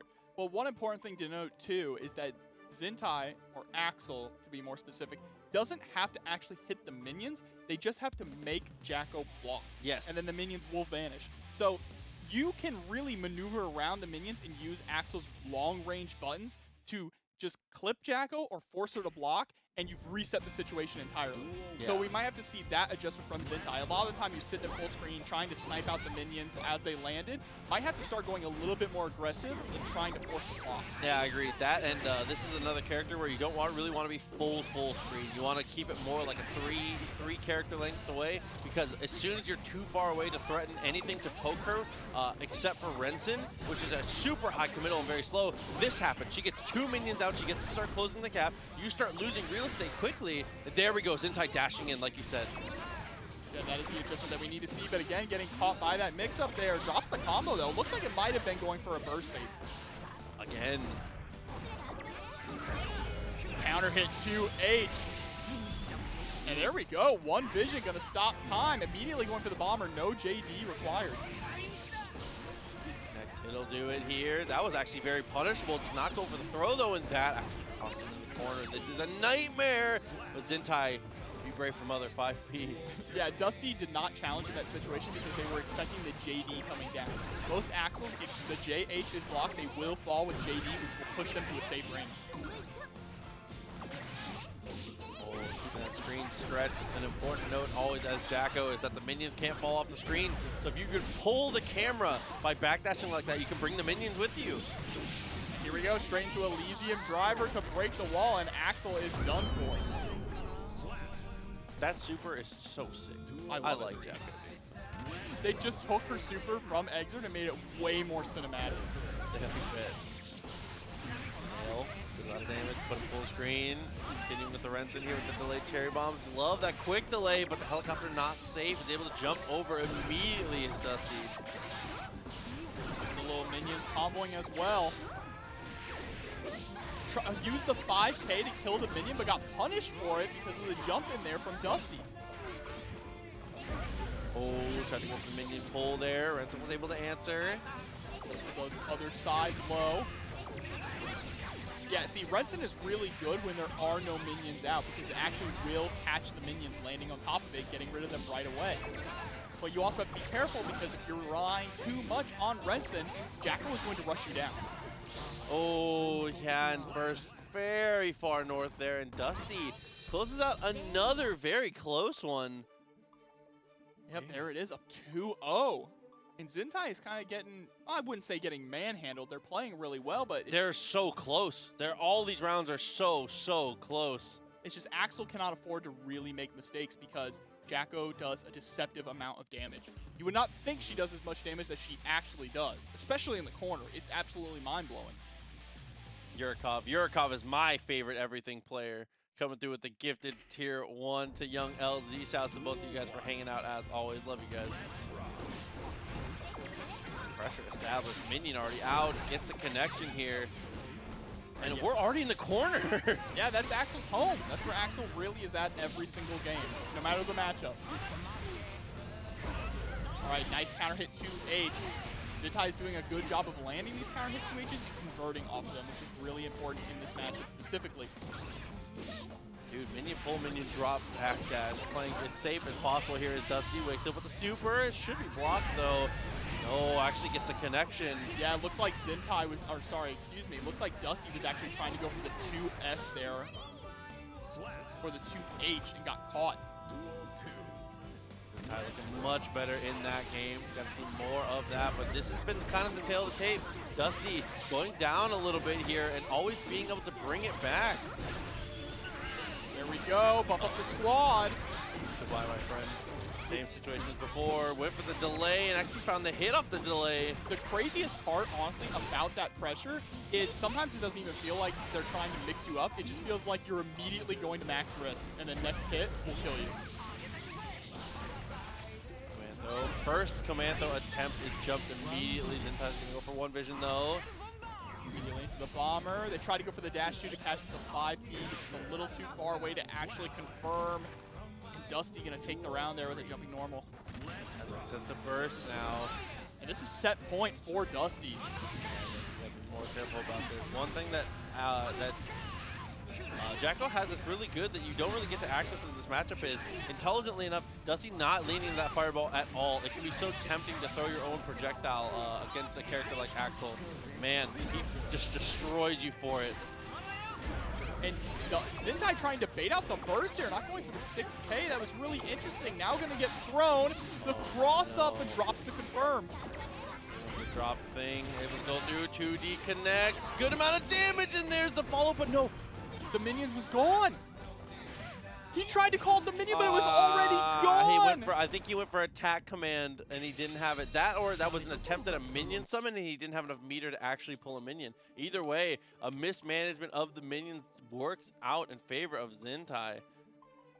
This is Zintai's chance now. Has to pull out a reverse 3-0, but it's completely doable.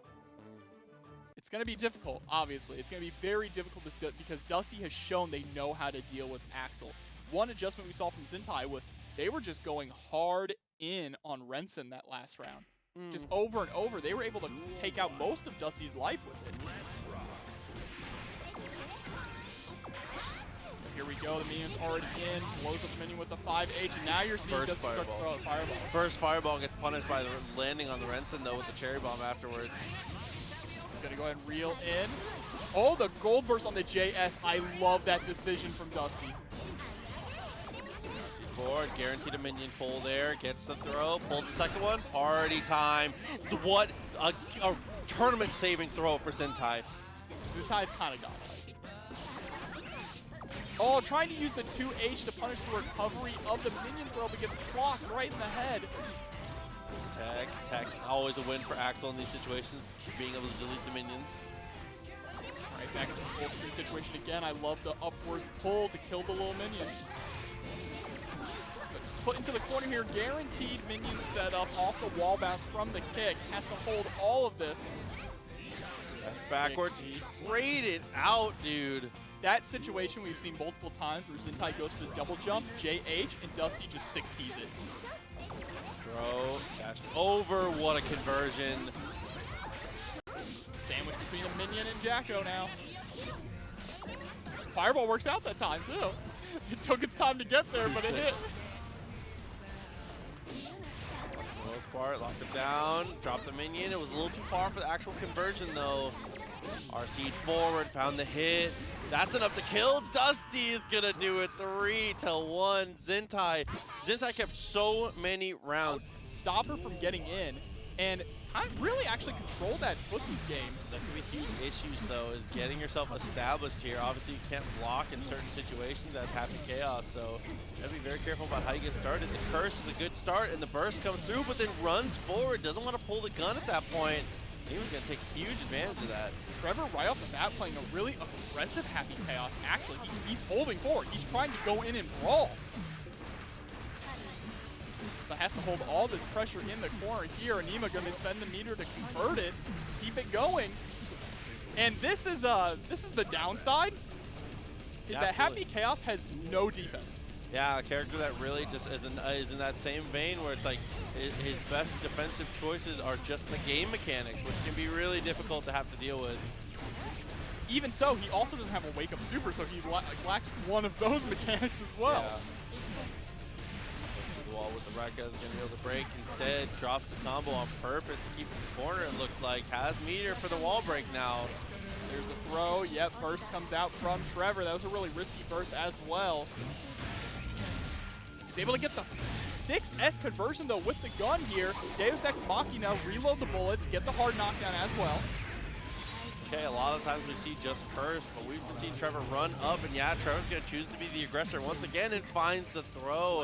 It's a great effect there. A lot of Happy Chaos as we see just a guaranteed Curse there and get himself away. All right, finally starting to lean into the zoning game plan just a little bit. An attempted run-up gold burst from Aneema. I really like the idea, just a little tad too far away to actually make it connect. And Chad is saying, and I couldn't agree more, this is definitely, like, this is the hardest matchup for Happy Chaos. Like, it's just so difficult. She can beat you at so many ranges, and when she gets close, man, these different pressure strings are so impossible to deal with here. He gets frame trapped again by the far slash. And that's game one to Aneema. And it doesn't help that Trevor is also playing a really aggressive Happy Chaos, actually, trying to brawl with Ramlethal, which is not his strong suit. I also think, though, that Trevor might be onto something because I don't know how well you can stay back and shoot the gun against her. I mean, throwing the sword is a pretty difficult situation to deal with. If it connects with you, it kind of knocks you backwards, and she can close a lot of distance. Once your back's against the wall, I don't really think the Happy Chaos. I think it's almost an auto loss if you get put in the corner. So I actually kind of like fighting for this space. All right, again, Rapstar situation going in. Backdash, and yeah, just like that, he's able to be forced to block it now. And he was going to intentionally reset the corner pressure here, and this is Happy Chaos, like we said, but that's a great instant air dash over. Yeah, being aware of that situation, that is a situation that Aneema has not shown before. Doing 6H delay into 6H again, and able to actually escape it first time seeing it. Trevor finally getting the turnaround here, dropping the combo though, but 6P beating out the 6S from Trevor. He'll throw the sword, get the extra damage down. I think that was a good kind of vision into the game plan, into the vision, to say, from Trevor. Able to find that lockdown, not putting yourself in the corner here. The best defense is good offense in this regard. So this is going to be some massive damage here. Are we going to end with Mortabo? Absolutely. Look at that. 90% clean. One more touch is going to do it. And that's it. Aneema going up 2-0 over Trevor. Are we going to see a character change here from Trevor? Potentially. I'm not sure. I'm not sure what the call would be for Trevor if he was to swap here. I mean, Happy Chaos is unfortunate. It's just not working out too well. It's forced to play, like we said, that aggressive play style that is just so hard. Even in the aggression, it's so difficult to keep up with Ram. Yeah, but no, he's hopping right back on the cabinet, so we're going to stick it out with Happy Chaos all the way through. Absolute respect. But Aneema just controlling this matchup so strong, really definitely putting in a favor, putting in a good showing that this is Happy Chaos' worst matchup. And the situations that Aneema's winning off of are, watch this. Push to the corner. Oh, the burst. No, it's not even going to need it now. Said, watch this. Watch. But a lot of the times it's been intentional combo drops in the corner to reset pressure, let the wall get some health back, and continue to keep Happy Chaos in their worst possible position here. It's not even just Happy Chaos, they've been doing that all night. Ramlethal's corner game is arguably the strongest in the entire cast. So the idea of not breaking the wall and not going back to neutral and staying where Ramlethal is the absolute strongest and dominates the game is such a good choice from Aneema. Yeah, she doesn't have the best mix-up when you're there, but she can just keep you in block strains that you really can't do much about. Here we go, press to the corner now. Next hit, expect to drop, but no, we're just going to that close slash. Oh, canceling the Rekka into sword toss here in the corner. Yeah, it's like, what are you supposed to do here? You're seeing, that's what you're supposed to do. Pushing out with FD and then counter hitting with bar slash there. But Trevor, ID backwards into the gun explosion. And this could be it. No, doesn't throw out the super. I wouldn't be surprised to see a super here though. Absolutely, PRC's forward. Oh, this is such a terrible situation for Trevor to be in, and there it is. Being able to go for the close out there. It was a risky situation there because Millia all right. But you can't give her too much room to pull these minions out if she's able to get that space. One thing that can be difficult is that a lot of times, yeah, this is the adjustment I was just about to talk about. A lot of the times you want to stay evasive as Millia. As Millia this time, we're using our mobility to force the engagement. It's less about finding opportunities to like sneak in hits, more about brute forcing things from the air. Jacko's anti-air game, not that good, especially not when you're right above her. And that's where Millia excels, right? She constantly comes down with that JH right on top of you, especially after Kel's in the air. Just got the cross up again. And a much less stressful situation for Rat 2 playing against Dusty in that he doesn't have to, it's not a situation where if you don't win in one interaction, you lose. And there we go. I love this, just holding the dash button to get up. Even if you don't necessarily get the hit, you're forcing Jacko to block, and that shuts down the minions. That is exactly what you need in this matchup, and it's working out so well for Rat, landing the bad mood, converting with the RC as well to get the wall break here. Yeah, air-to-air bad mood, so strong in that scenario. Matchup now, trades in the air, but Dusty gets the better of the trade and finds the knockdown here, so Dusty, first opportunity, we get to see him work with the minions out. PRC tried to guarantee himself a minion pull, but gets a super jump instead, and now kind of loses control of the situation here as Rat is free to roam again. Yeah, we have not seen Dusty actually get one minion block string really going at all. There's that bad moon, the overhead. You got to watch your dome, Rat, taking game one here. There's no situation that's worse in the whole game than losing to Bad Moon when it's tilted very downwards because she's just looking at you. Think about what you did. Watch your dome. Oh my god. Not even a TK bad moon. No, either. just bad moon, dude. Just from the head. Literally, you watched him climb the turnbuckles. Dude, swinging down with the bad moon. Oh, the Swanton bomb coming down. I like it. 1-0. Rat looking good here. Actually, 2D's under the disc. A really interesting interaction. Kind of wins out for Dusty in the end. I can see that going either way, though, in the future. Wow, the kick downwards of the minion actually getting a counter hit. But the Compel just shutting down the minions. Goal burst here from Dusty. Great throw. Guaranteed minion setup. This is exactly what Dusty needs to be doing. Go for some more throws when Millia is down, right? That's going to allow you to get those guaranteed minions out. Or if you can force her to block, do what you were doing against Axel. RC drift forward into minion placement. I agree. That falling, that JP though. Oh my god. Rat very aware of the potential 2D low profile there, was very cautious at round start. Good jump out of the disc from Dusty. It gets answered immediately by the close slash. I mean, Millia is incredible at approaching Jacko from directly above, but it's not the same case the other direction. Millia close slash is a fantastic anti-air. Her best angle of anti-airing is right above her. Yeah, absolutely, you're correct. And there we go, picking up with the close slash as well. Gonna get the wall break and the kill here. Doesn't even need to break the wall. Haircar is gonna do just enough damage.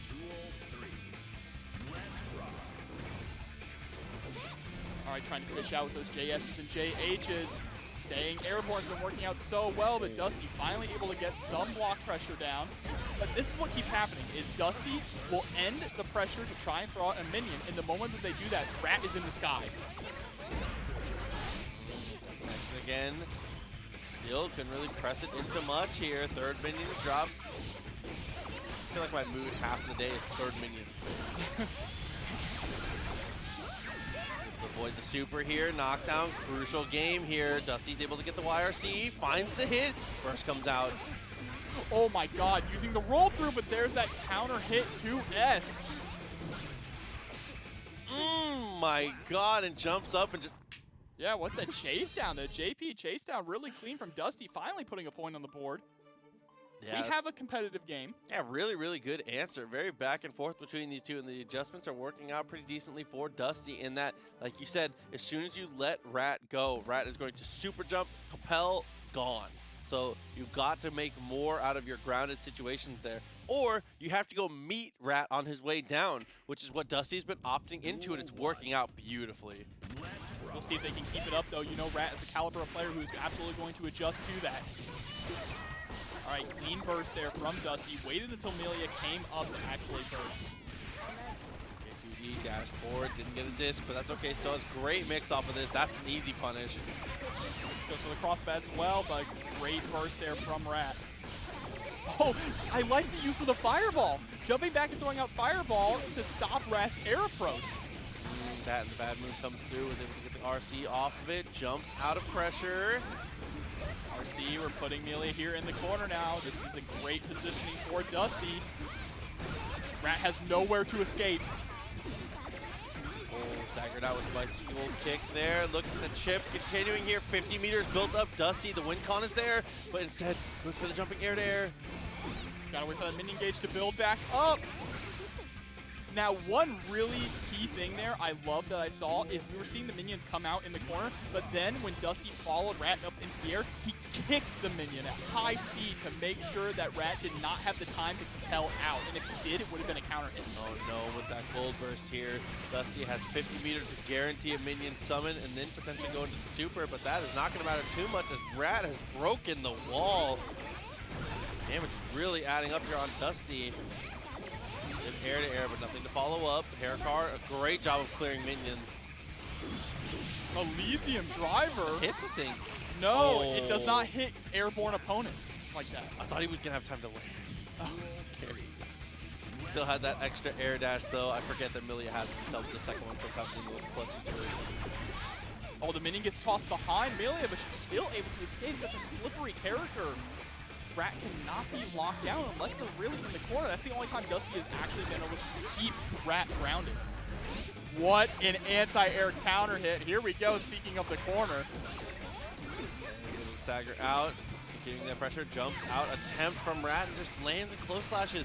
Even when Millia is not escaping through the air, the threat of the air escape is giving enough room to actually be threatening enough to swing in situations like that. Yeah, because Dusty is now trying to follow Rat up in the air to stop the air escape, right? So you're seeing that Rat is actually now just trying to run out under and hit those buttons, like you said. Oh, got back, that's the bicycle kit. Find the hit, trying to bait the burst. Burst comes out late. Oh no, that was tragic. See, now mid-set there, you saw Rat was starting to make the adjustments, knowing that, all right, Dusty's going to come up in the air to try and challenge me. I'm just going to go in the air, do nothing, land before them, and then get the punish as they come down, and it's working out beautifully. And now that's a really difficult question for Dusty to have an answer for, because it's like, what do you do? If you stop going to the air, then you can't shut down Rat's air approach.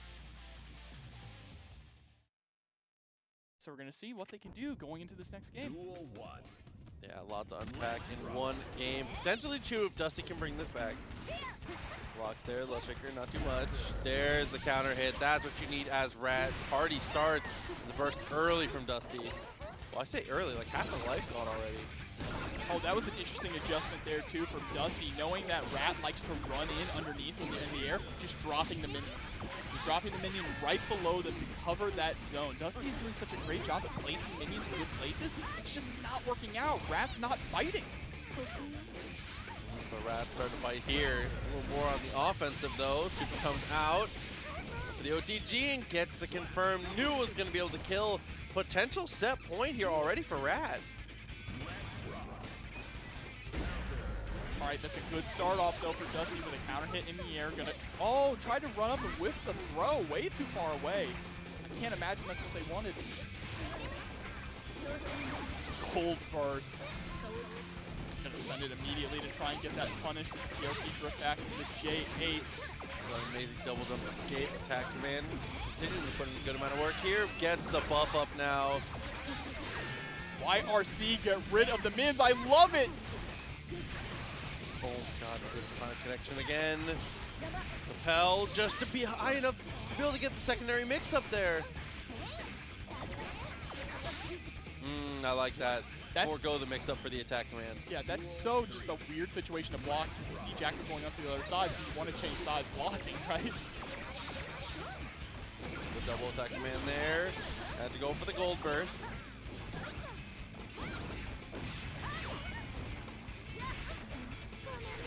All right, YRC pushing Millia back to the corner, but running out and catching with the close slash. Okay, play just hits. Report again. Able to YRC to actually avoid the 2D. Tried to summon a minion.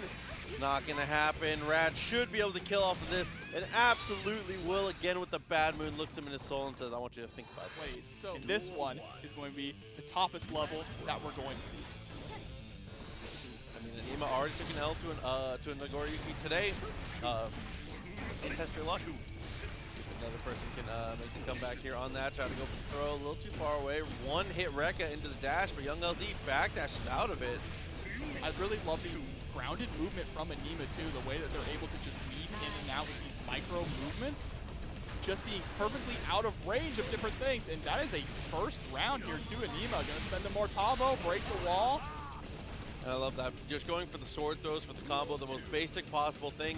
That and playing it from a spacing where it was guaranteed no punish coming. Or no burst, rather. And there's a burst from Young LZ. The moment that Aneema runs up, not one gets sent through the wall. I respect the choice. Yeah, found the chop, continuing the pressure here. Just blocks into the throw. That's a punish. That's a true punish coming through. Down again into the super. Super's too far. I think it's the first time I've ever seen that super whip horizontally. Yeah, that 5H just pushed out a little too far, right? Wow. And wow, the patience from Aneema, who knows that Young LZ is sitting on really high blood, and they've got the big life lead. Oh my god. That's exactly what they were waiting for right there. Being able to close it there with the double sword slam. Aneema, first game. Dude, the momentum that they stole with that just block into the throw to get the punish there, that is the next level of strive. When it comes to, if you are a player that has all your fundamentals down, you've got all your stuff, the next level for you is things like that. Being able to go for the situations that Aneema is setting up, intentional drop combos to keep people cornered, just blocks to get the punishes on things that Nagoriyuki players normally get away with. And those just blocks aren't easy. You have to keep in mind, just block is a two-frame window. So hard. Not only would it be difficult offline, these guys are playing online. It may be the best netcode in a fighting game, but it's still online, and 2 frames is very small. J2D attempted to swing out of that situation. Young LZ gets blown out for it. So difficult here. I mean, it's a matchup we've seen people make work before, as we've said. Aneema, look at this pressure. It seems like these block strings actually never end, and then 50 meter gets spent out, and it just keeps going. Oh my god. This is Zato length block strings going with Ramlethal. Ooh, that's a punish there. No follow-up. No follow-up here. Trying to go for the jump in. Jumping in on Nagoriyuki like that, Aneema's playing with a hell of a lot of confidence. No fear. I mean, Young LZ has not proven. Oh man, a whiff Mortabo. Aneema's starting to whiff a few of these, getting a little sloppy with some of these confirms, but hey, they're still taking these rounds. Okay, tried to find the bite. Had to go for the PRC, no follow-up. Looking, okay, 2S attempts, trying to play this footsies. Yeah, Aneema knows that they're pretty safe in this situation because look at Young LZ's blood. What's the most he's going to do? Stand there and press buttons, or he's going to Fukio forward. And when you're waiting for that Fukio forward, Aneema can have an answer ready for it. But now it's a different situation.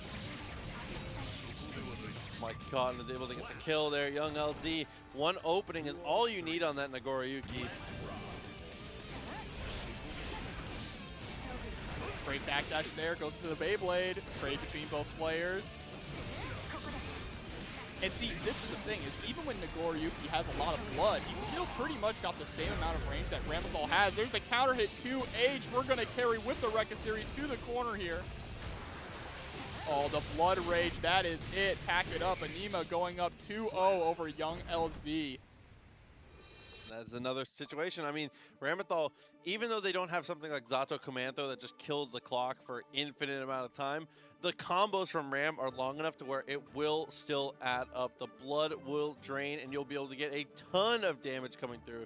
So, Aneema, with that in mind, having a pretty decent time here, being able to navigate the things that Young LZ has chosen to throw. Yeah, and it's going to be really difficult for Young LZ to actually bring this back because Aneema is playing it picture perfect. Like, yes. I just want to put another little shine on that one segment where Aneema was holding down back in the corner doing absolutely nothing, knowing that Young LZ's blood is at a point where they're not going to do any other special move except for Fukio forward. And when you know the Fukio forward's coming, you can answer it with really anything.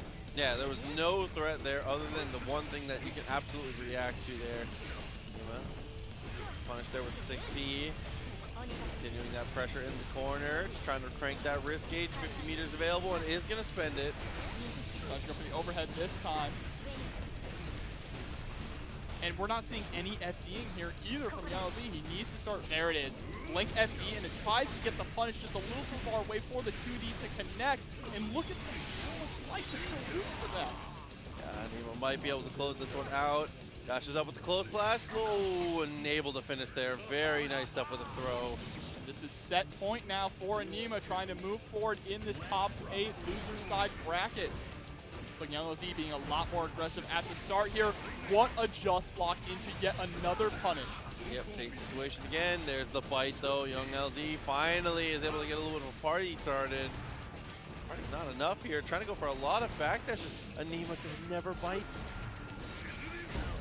Oh, bites sometimes.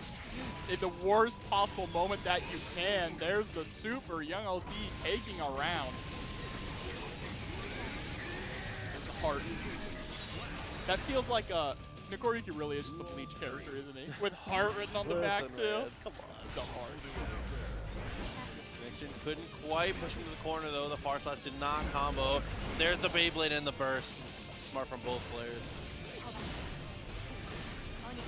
All right, back in a really familiar situation. Just has to hold this sword pressure in the corner. There's the counter hit. Nice conversion. Mortabo lands this time. Going to do a grip of damage. Get the knockdown as well. Going to just run up close slash.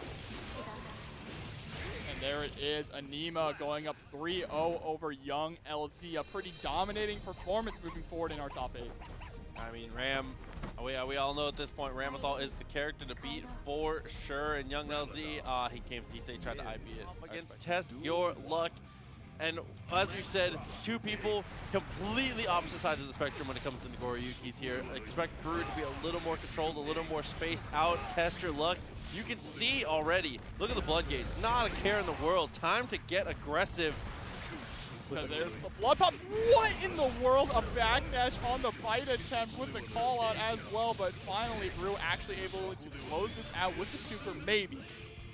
This is a will it kill moment. It looks like he should have just a magic pixel left. Absolutely oh my does. God. Someone clip that and send it to Sage. Just barely, dude. Okay, good FD to put the mask back on. RC4 needs to find the hit here.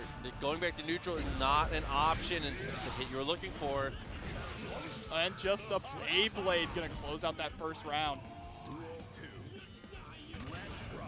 start situation. TestYourLuck really likes to go for those DPs. It is pretty safe, but very high reward, and it puts you into level 2 blood immediately.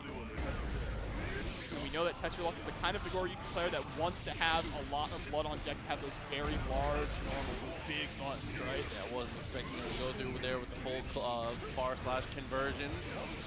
The way, TestYourLuck, grip of damage here and dashed underneath with the 5P, a perfect, even a round count. All right, Beyblade gonna close that out. There is the bite now. It's party time. Go backwards, try and bait out the burst. Does it again. Oh, there's the burst there on the late one though. Double. Oh my God.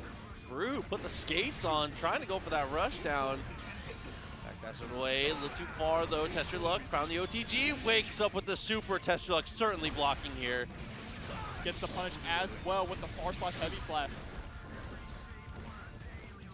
And this is something we're seeing that is really interesting about these two playing, is it seems like the more aggressive Nagoriyuki play favors in the mirror match.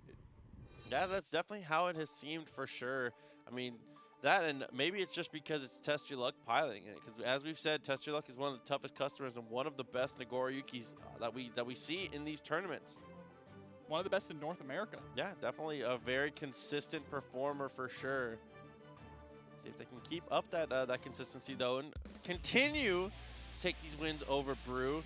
Brew, I think you're right. I think I want to see him get more aggressive. We don't necessarily need to go full all in, we don't need to necessarily go all gas, but we gotta speed up for sure. We either have to speed up or the footsie's got to be immaculate. Yeah, be willing to brawl a little bit more, right? See though, Brew looking already so much better here. It's winning out in footsies with that // and they're canceling into Beyblade instead of a potential backdash here. Looking so strong and gets the burst out. But walks right into a 5H from TestYourLuck there. And now both these guys are sitting at basically the same level of blood, so we're going to see some 5H footsies games going on. Oh, PRC into bite. Party time now again. Backdash to try and bait out. The time for footsies has ended here. Here comes the super. Oh my God, and it connects actually. That's going to build a lot of blood back for Brew. RCs! What's the full conversion? No, not able to finish it off with the... Okay. Oh, still poked him. Still poked him. Very nice stuff. That was close. I'm not sure if there was a better route, but it did not work out in the end. It was a really weird one. We don't see many RCs at the end of that. All right, the dash up throw. There's a great goal burst there from Brew. Gonna spend it. Gets tossed again. Yeah. Great job from TestYourLuck. That is something you see a lot of players mention out, where when you see Fukio forward, go for a throw. Then he was able to create a big enough gap. If he didn't FD the entirety of that block string, I think that clone to Fukio there is actually a block string. Oh my God. Wins out the footsies here. He said, you want to play footsies? I'd be so down. YRC to press away, but doesn't actually get the punish. Gets the triple S series though, but a wonderful backdash from TestYourLuck. Drops the conversion and drops. He had him. Oh, dude, he had him, but that's one round apiece now. Okay, thank you. All right, Brew just locked down here in the corner, actually fighting their way out with the JS. Stomp off the ground and push him, and there's the shimmy. 2H as the starter here. Super to break the wall, and the most advantageous position here for Brew, and all the blood in the world to work with. You just gotta be careful for a reversal super of TestYourLuck's. We're just gonna see raw Fukio forward, not even a clone behind it, gets hit by a counter, massive counter 5H.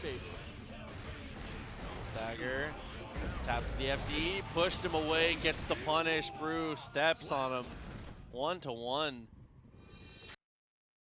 I think, we talk about how many Game 5s we've had tonight.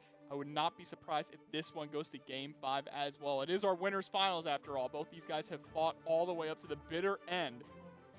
They absolutely.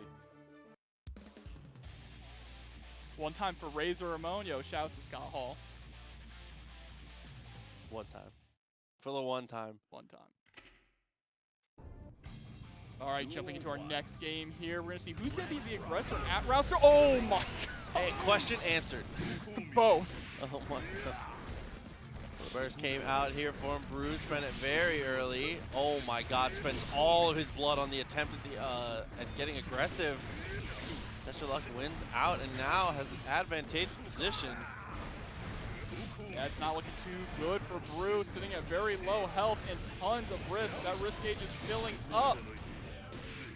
Fighting their way out, though, there with the 5k 6H, but just put right back in by these massive normals for the level 3 blood that TestYourLuck has. Building up their own blood. There's the blood pop, though. Yeah, Pixel, and yeah, that max range. Not even really having that much meter to be able to actually deal with that block. Bro, he just no-scoped. Hold up. All right, goes for the DP conversion here, going to carry across. Great burst, though. Yeah, burst timing is really good, too. Actually cornered TestYourLuck.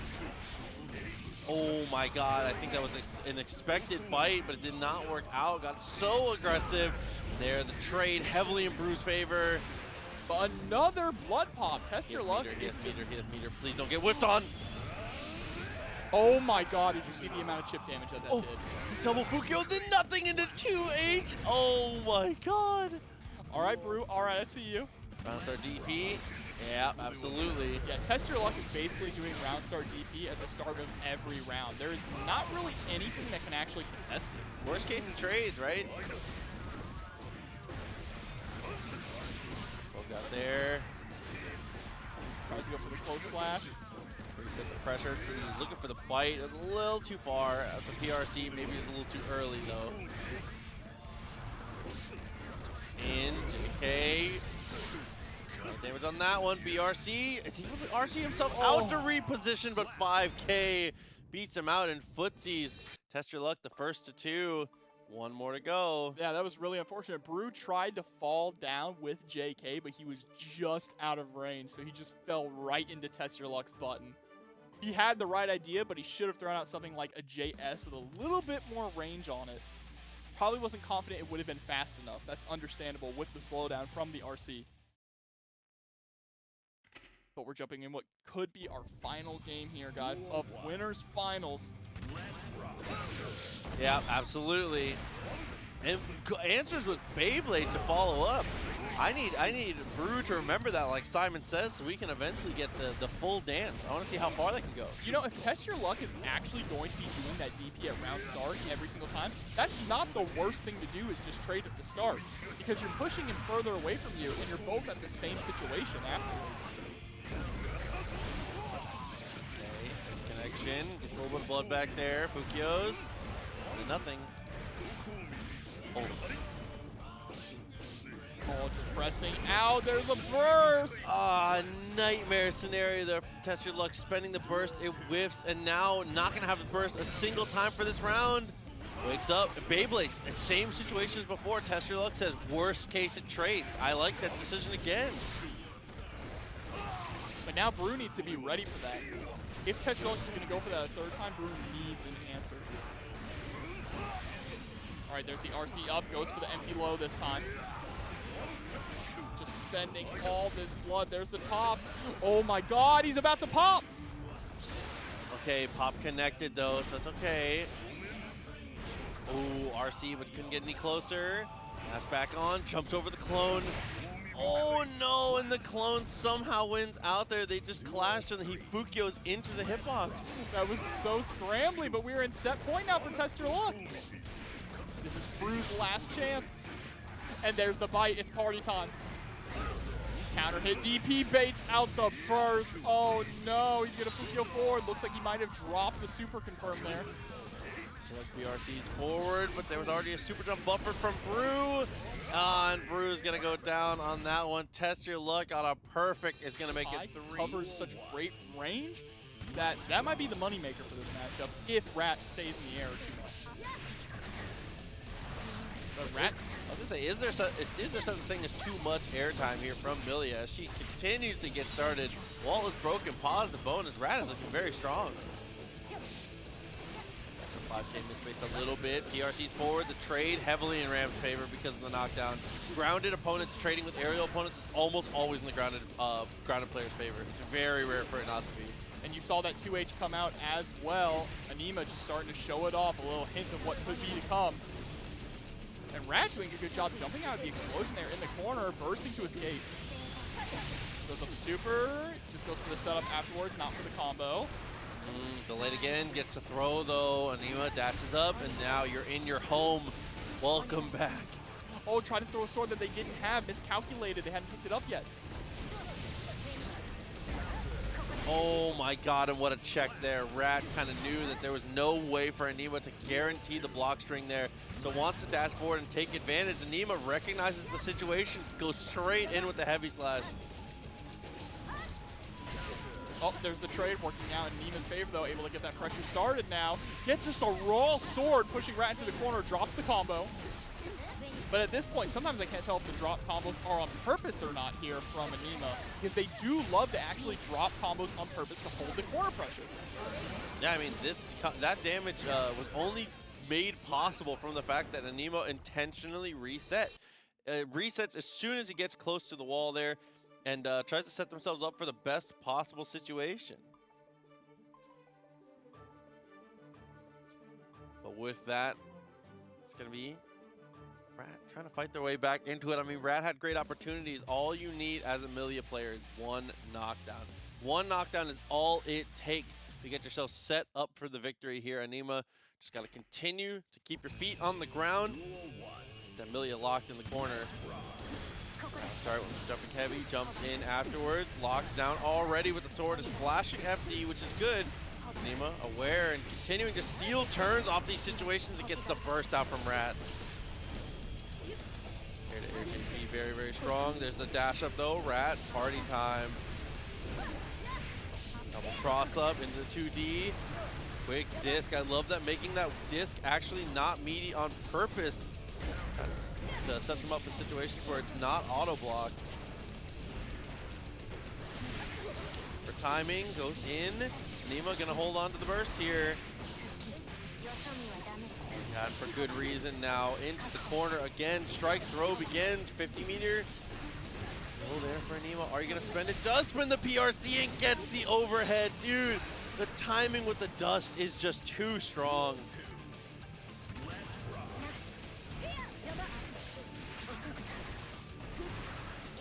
Pressures up, try to go for the throw, a little too far, close slash. Just to the corner here, Rat's got to win this round here. You cannot let Aneema continue to be this dominant here. 50 meter for both players, dash up with the 5P, PRCs to guarantee the pressure. Oh, there's the YRC though to try and escape the corner, and they go for that double mix-up. It's beautiful, jumps over, 6P there, and yeah, there's that button you were talking about. The trade is huge. Lockdown in the corner again. Rat is trying so desperately hard to escape. I love the delay too to try and bait out the burst, and is actually able to get it as well. Went for the 5 Ps to make sure that it was a burst safe route. I mean, that's one of those scenarios where you hate to say it, and we always say it, broken record stuff, but as Rat, I'd rather see you burst poorly than not burst at all. Definitely a good decision to go for it, make them prove they have it, but here we are with 2 games now for Aneema. Rat looking down the barrel of a potential 3-0 if they can't get it together. They're finding the knockdowns, but Aneema's defense is just too good. Yeah, and Aneema, you can tell, they're looking beyond this to grand finals already. They're hungry, and they're proving it right now. They just cannot be opened up, and not only is their defense so incredibly good, once they get you in the corner, it feels like it's over. I mean, that's just the Ramlethal nature, and Aneema's so strong at applying that. That double cross up here. This is the Millia strength. Goes back to the same side. Yeah, you can't guess correctly forever, right? And it's able to get the wall break with the super, the magic pixel keeping Aneema alive. But run up Lust Shaker, that was the perfect special to actually go for because of how much it hits. The chip damage would have been unavoidable. Gold burst from Aneema though, putting Rat in the corner too. Okay. Oh, maybe trying to make the burst there. Slowed himself down. There's the burst. Okay. Rat fights out of it. Found the disc. Empty low. Tries to go for the strike throw game, but Aneema ready for it. run into for that meaty close slash into the fireball. 5D, very nice, gets the kill. What dude, an incredible amount of damage off of that. And we're on set point now here for Aneema. The dash up 2D, a little too far away though. Keep those options open, but there's the counter hit 2D. Able to block the first layer, but not the second layer of the mix-up there. Able to land the cross-up this time too, but no disc. Doesn't need it, they show. Ooh, but this time opts into it, and Rat is burst available. Burst very late. Oh no. And now we're in the corner. This is actually very doable here for Aneema. This is such a losable round here. Rat has to be very careful about how they approach, but there's the 5K. And that was a really risky 5K too. A micro dash forward 5K after Aneema did the second hit of the Rekka. They could have came down with the third hit and gotten a massive counter hit punish, but Rat bet it all on that. I mean, Rat had enough life to be willing to bet it, though. It's definitely one of those scenarios where as long as it's, if it's third hit Rekka counter hit, you actually might die depending on how much meter they build. But I think it's worth the risk. Yeah, especially in that situation, Aneema had no meter. Yeah. So it was kind of safe. Of course, Millia incredibly squishy, but you would have survived. Knocked down with a grip of health already lost there, but Rat able to put the block string on. Punish, actually. Counter hit 2D, forcing the burst out of Aneema. And Rat getting their own burst forced out from the mortal counter. She's forward, throws the sword, jumps over. There's the counter hit. All right, here's the setup now. We've seen these mix-ups being incredibly potent from Rat. You can never actually guess what side they're going to land on, but Aneema doesn't even have to block, just contests. No guesswork involved. Set point again here for Aneema. Rat, a lot of work to do, but that's a great start. Heavy disc jumps over, mix-up time continues. Gonna go into another mix-up, and Rat is just going round and round right now with these mix-ups, left and right, over and over. There's another counter hit. JH not able to convert off of it there. Tries to go for the 6K. Oh my God, was somehow managed to make it over there. The PRC after the dash. And a perfect too, a really long perfect from Rat. But the counter hit, close slash there, triple close slash in the combo, drops it in the corner though. Where pressure starts. Meter spent to guarantee the block streak continuing. Rekka to OTG, the damage is continuing to pile on, and that's actually enough to get the kill off a perfect. Yeah, Rat getting a perfect, and Aneema coming back with a perfect of their own. Grand Finals is going to be, it's not going to be easy for TestYourLuck, so we'll see who actually earns the right to get up there. Early on, Brew is already pressed to the corner, continuing that pressure, building up the blood gauge. As we've said, a much more aggressive style we've seen from Brew so far in this. I was about to say, this is very uncharacteristic of Brew, right? To actually go so hard in that you pop blood. It's kind of like an all-or-nothing style of play. I like this, though. I mean, that's how TestYourLuck was able to find the win, so I like it from Brew. Emulate the success. 5K a little too far away. A second time that's connected. Aneema. Yeah, we talk a lot about how Nagoriyuki has one of the best backdashes in the game, but that's because it's so long, so it has more iframes than most of the other casts. In some cases, it can really come back to bite you in situations like that. Bite. I get it. Because Nagoriyuki bites. Don't play reproduction. Okay, the staggers, able to win the turn off that. 6P, a great answer after the second Rekka. Very consistent as Nagoriyuki because of that forward push forward of the 6P. I like that also using the Beyblade to chase the backdash from Aneema. That hits, absolutely. He was already going for the throw. And we're going to see either clone Fukio or just Fukio forward. Just goes for Fukio forward into 2S. Oh my God, reversal Mortabo. Yeah, half your life gone. Oh, 5K poke though, not safe. All your life gone. Yeah, I mean, that puts you in a situation where it's not, I don't think it's punishable, but it's definitely not safe. It's not your turn to swing there. Aneema testing the waters and kind of losing the round because of it. But Aneema getting the backwards throw into the corner here, now has Brew locked down, forcing the burst out, but still able to stop them from escaping. Yep, gonna spend that meter, make sure the pressure keeps going, able to get the 2K confirmed into the explosion. Lets them fall down also with the reset there. Break the wall not enough to kill though. 50 meters still available for Aneema. BRC's forward, gets the air throw. Was able to get such an easy reaction there off of the situation. Brew jumping forward, very committal. It's an out with it 1-0. Aneema looking very strong here. Yeah, Aneema has already had a lot of experience in this matchup. Yeah, I mean, a rare and enjoyable matchup. Yes, sure. rare and enjoyable. There we go into our second game. I love them.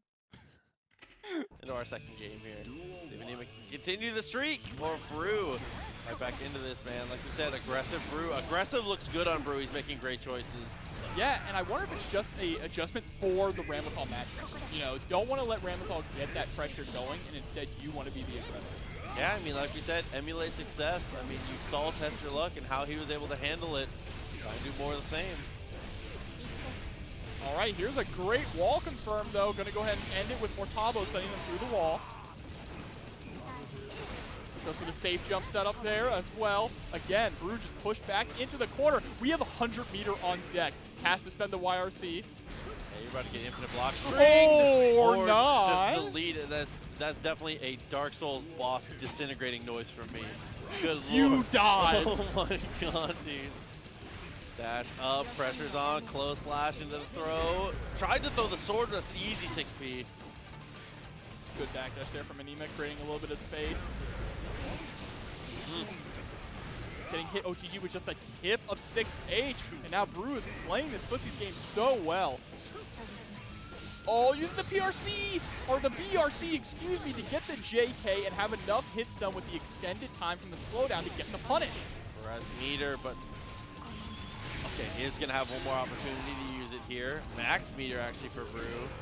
The block, YRC pushed him fully away, but that's actually a heartbreaker. Oh no, here we go, spending the meter, yet getting caught trying to jump out of the corner with the sword. See, YRC working was amazing, but YRC working on an airborne opponent is a nightmare. It pushes Aneema so far away to put it back to that ranged neutral. Didn't look like Brew was ready to be at that range again, was expecting the close range situation, and in that split second moment, Aneema, I think, has a huge advantage because Ramlethal is so less committal at that exact range. Yeah, absolutely. The farther away in this matchup, the better Ram is, just based off her buttons alone and having a projectile, right? Especially with the amount of blood that Brew had, it's just kind of scary to deal with. But we're jumping into our third game here. Aneema controlling the Nagoriyuki matchup so well. We've seen it all night already. And just contesting it round start, getting the early burst there from Brew. Brew does not want those snowballs to start rolling for Aneema. Once it gets bigger and bigger, it's hard to stop. So the Rekka follow-up. Slow slash. Oh my god, what a stagger. Look at the health bar.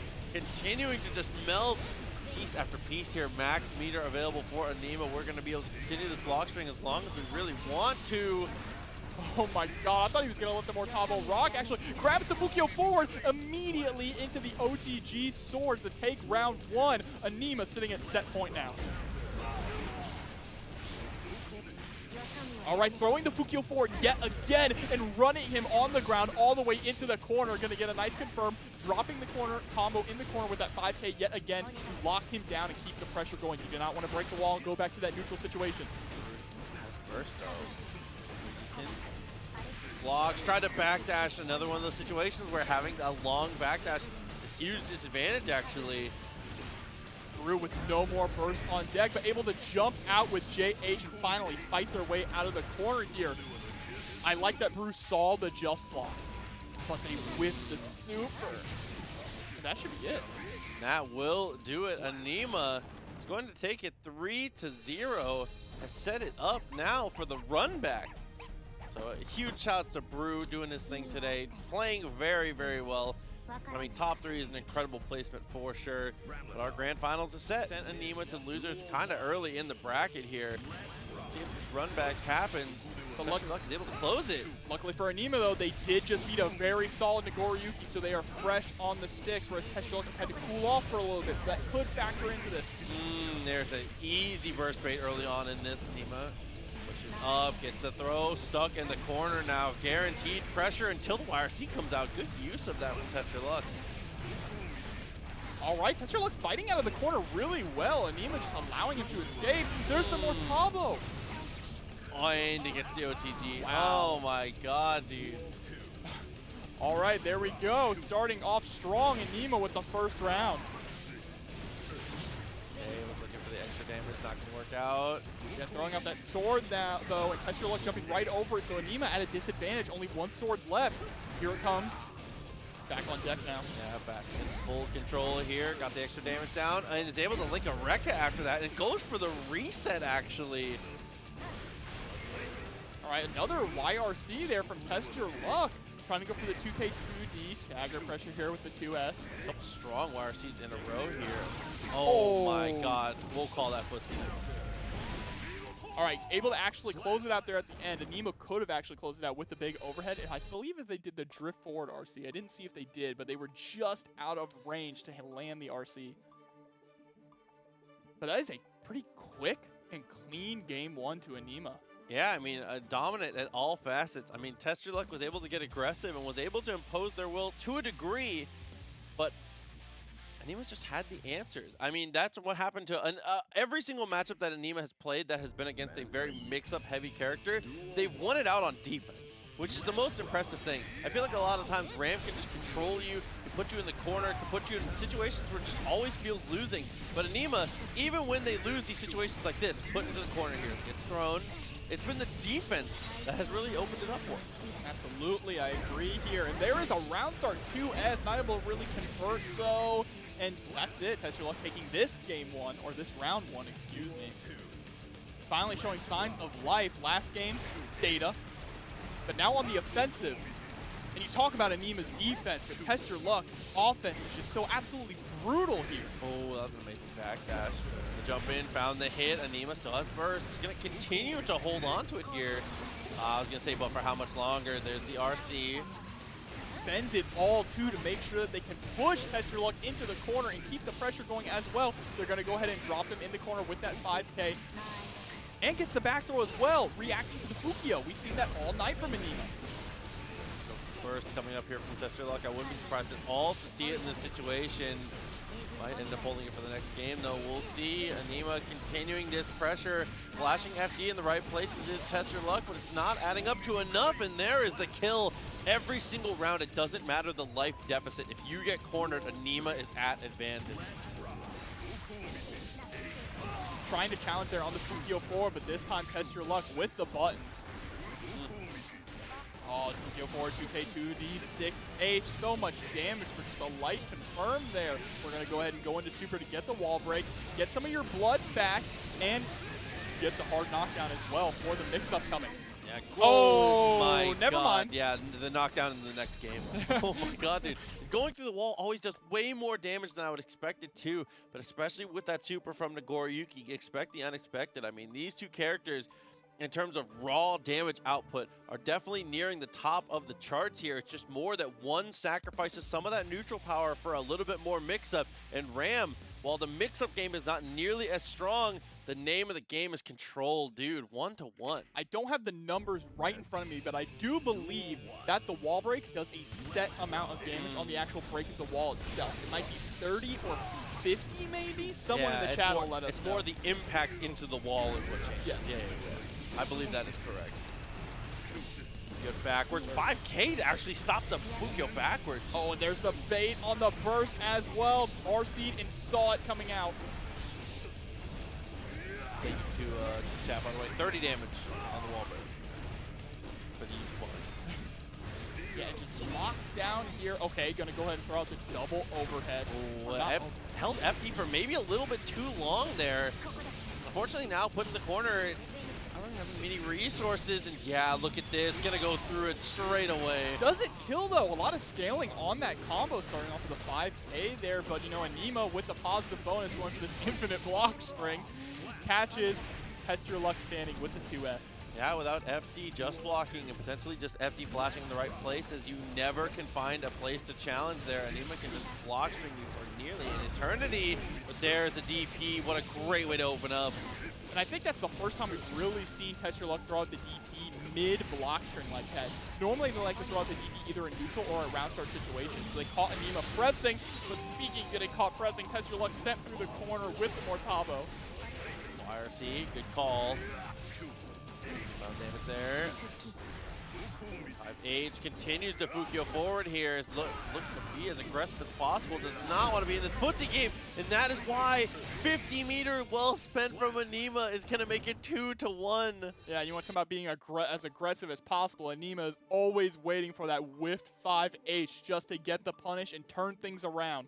I mean, that has happened like in a staggering amount of times today, is that a character gets back to neutral and is like, okay, breathing room, it's time for me to fight, like let's reset. You see them coming. You see a giant tidal wave shadow of swords coming at you. Anytime Aneema has 50 meter on deck, you have to expect that. There's no reason not to. Aneema knows that if they can make you block, if they can get you into that situation where they're pushing you towards the corner, the second your back touches the wall, it's over. 6P, punish. And 2 consequential afterwards. TestYourLuck actually backdashes out of that.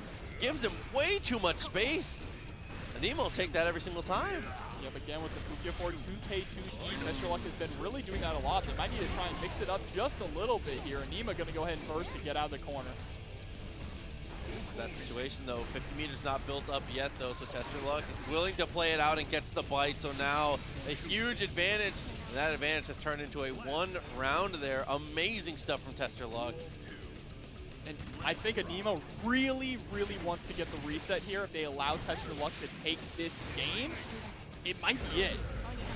But they're fighting back incredibly hard now, pushing TestYourLuck into the corner with the sword, locking them down. RC, keep the block string going, able to clip him with the 2K into a full conversion here, dropping the combo to reset the pressure in the corner. That is the Aneema special all night.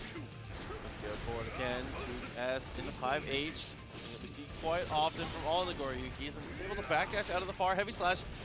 And using the 6P and footsies is actually working out pretty well. Right, there's the RC. One thing that I love that Aneema does is Aneema, when they have meter, the moment that they get a touch, if you block, they're RCing forward to make sure that they can keep the pressure on you. Oh, one more touch will do it here. Wakes! Oh my god, we'll go up with the throw. TestYourLuck has gone for so many wake-up supers here for Aneema to still have the confidence to look for the throw, man. And we are threatening a reset now. Aneema finally getting burst back, has one mistake to make. So there, oh my god, and there's your one mistake. The burst is gone. RC pushed him up, a little bit extra damage here, not enough to kill Aneema. One more guess. 2S beats out the 6P. What an interesting interaction there. Dash into 6P, and there's the Beyblade. TestYourLuck is going to make it a game 5 for the first set here. Another strong one, but it looks like it's time. Game 5 is ready to start here. We are either ending the tournament tonight, or we are going right, well, ending it tonight after this game. No, we're going tomorrow. We're playing until tomorrow. One or the other. All right, let's see it. Excited to get ourselves working here. Game 5, as we said, 2-2. Amazing round start from TestYourLuck. 6P backs himself up and finds the DP and a burst bait. So many things in a row go so wrong for Aneema. That was a great reaction too from TestYourLuck, noticing the just block from Aneema and knowing I can't go into the final one, so canceling straight into DP. You know that caught Aneema trying to throw. This could be it. DP comes out, spaced away. Aneema, good mash out of it. All right, staggering out there, trying to reset the pressure, but Aneema with great movement back, getting their own pressure started here. Jumping Age, getting a full confirm with the close slash as well. Aneema is now locked down in the corner with no burst to escape. There's the bite, red RC. Oh no, this is a nightmare here. 50 meter available for Aneema, back on their feet. Go for the clone, continue to get aggressive and kills him on the Beyblade 6H. Whoa. Oh,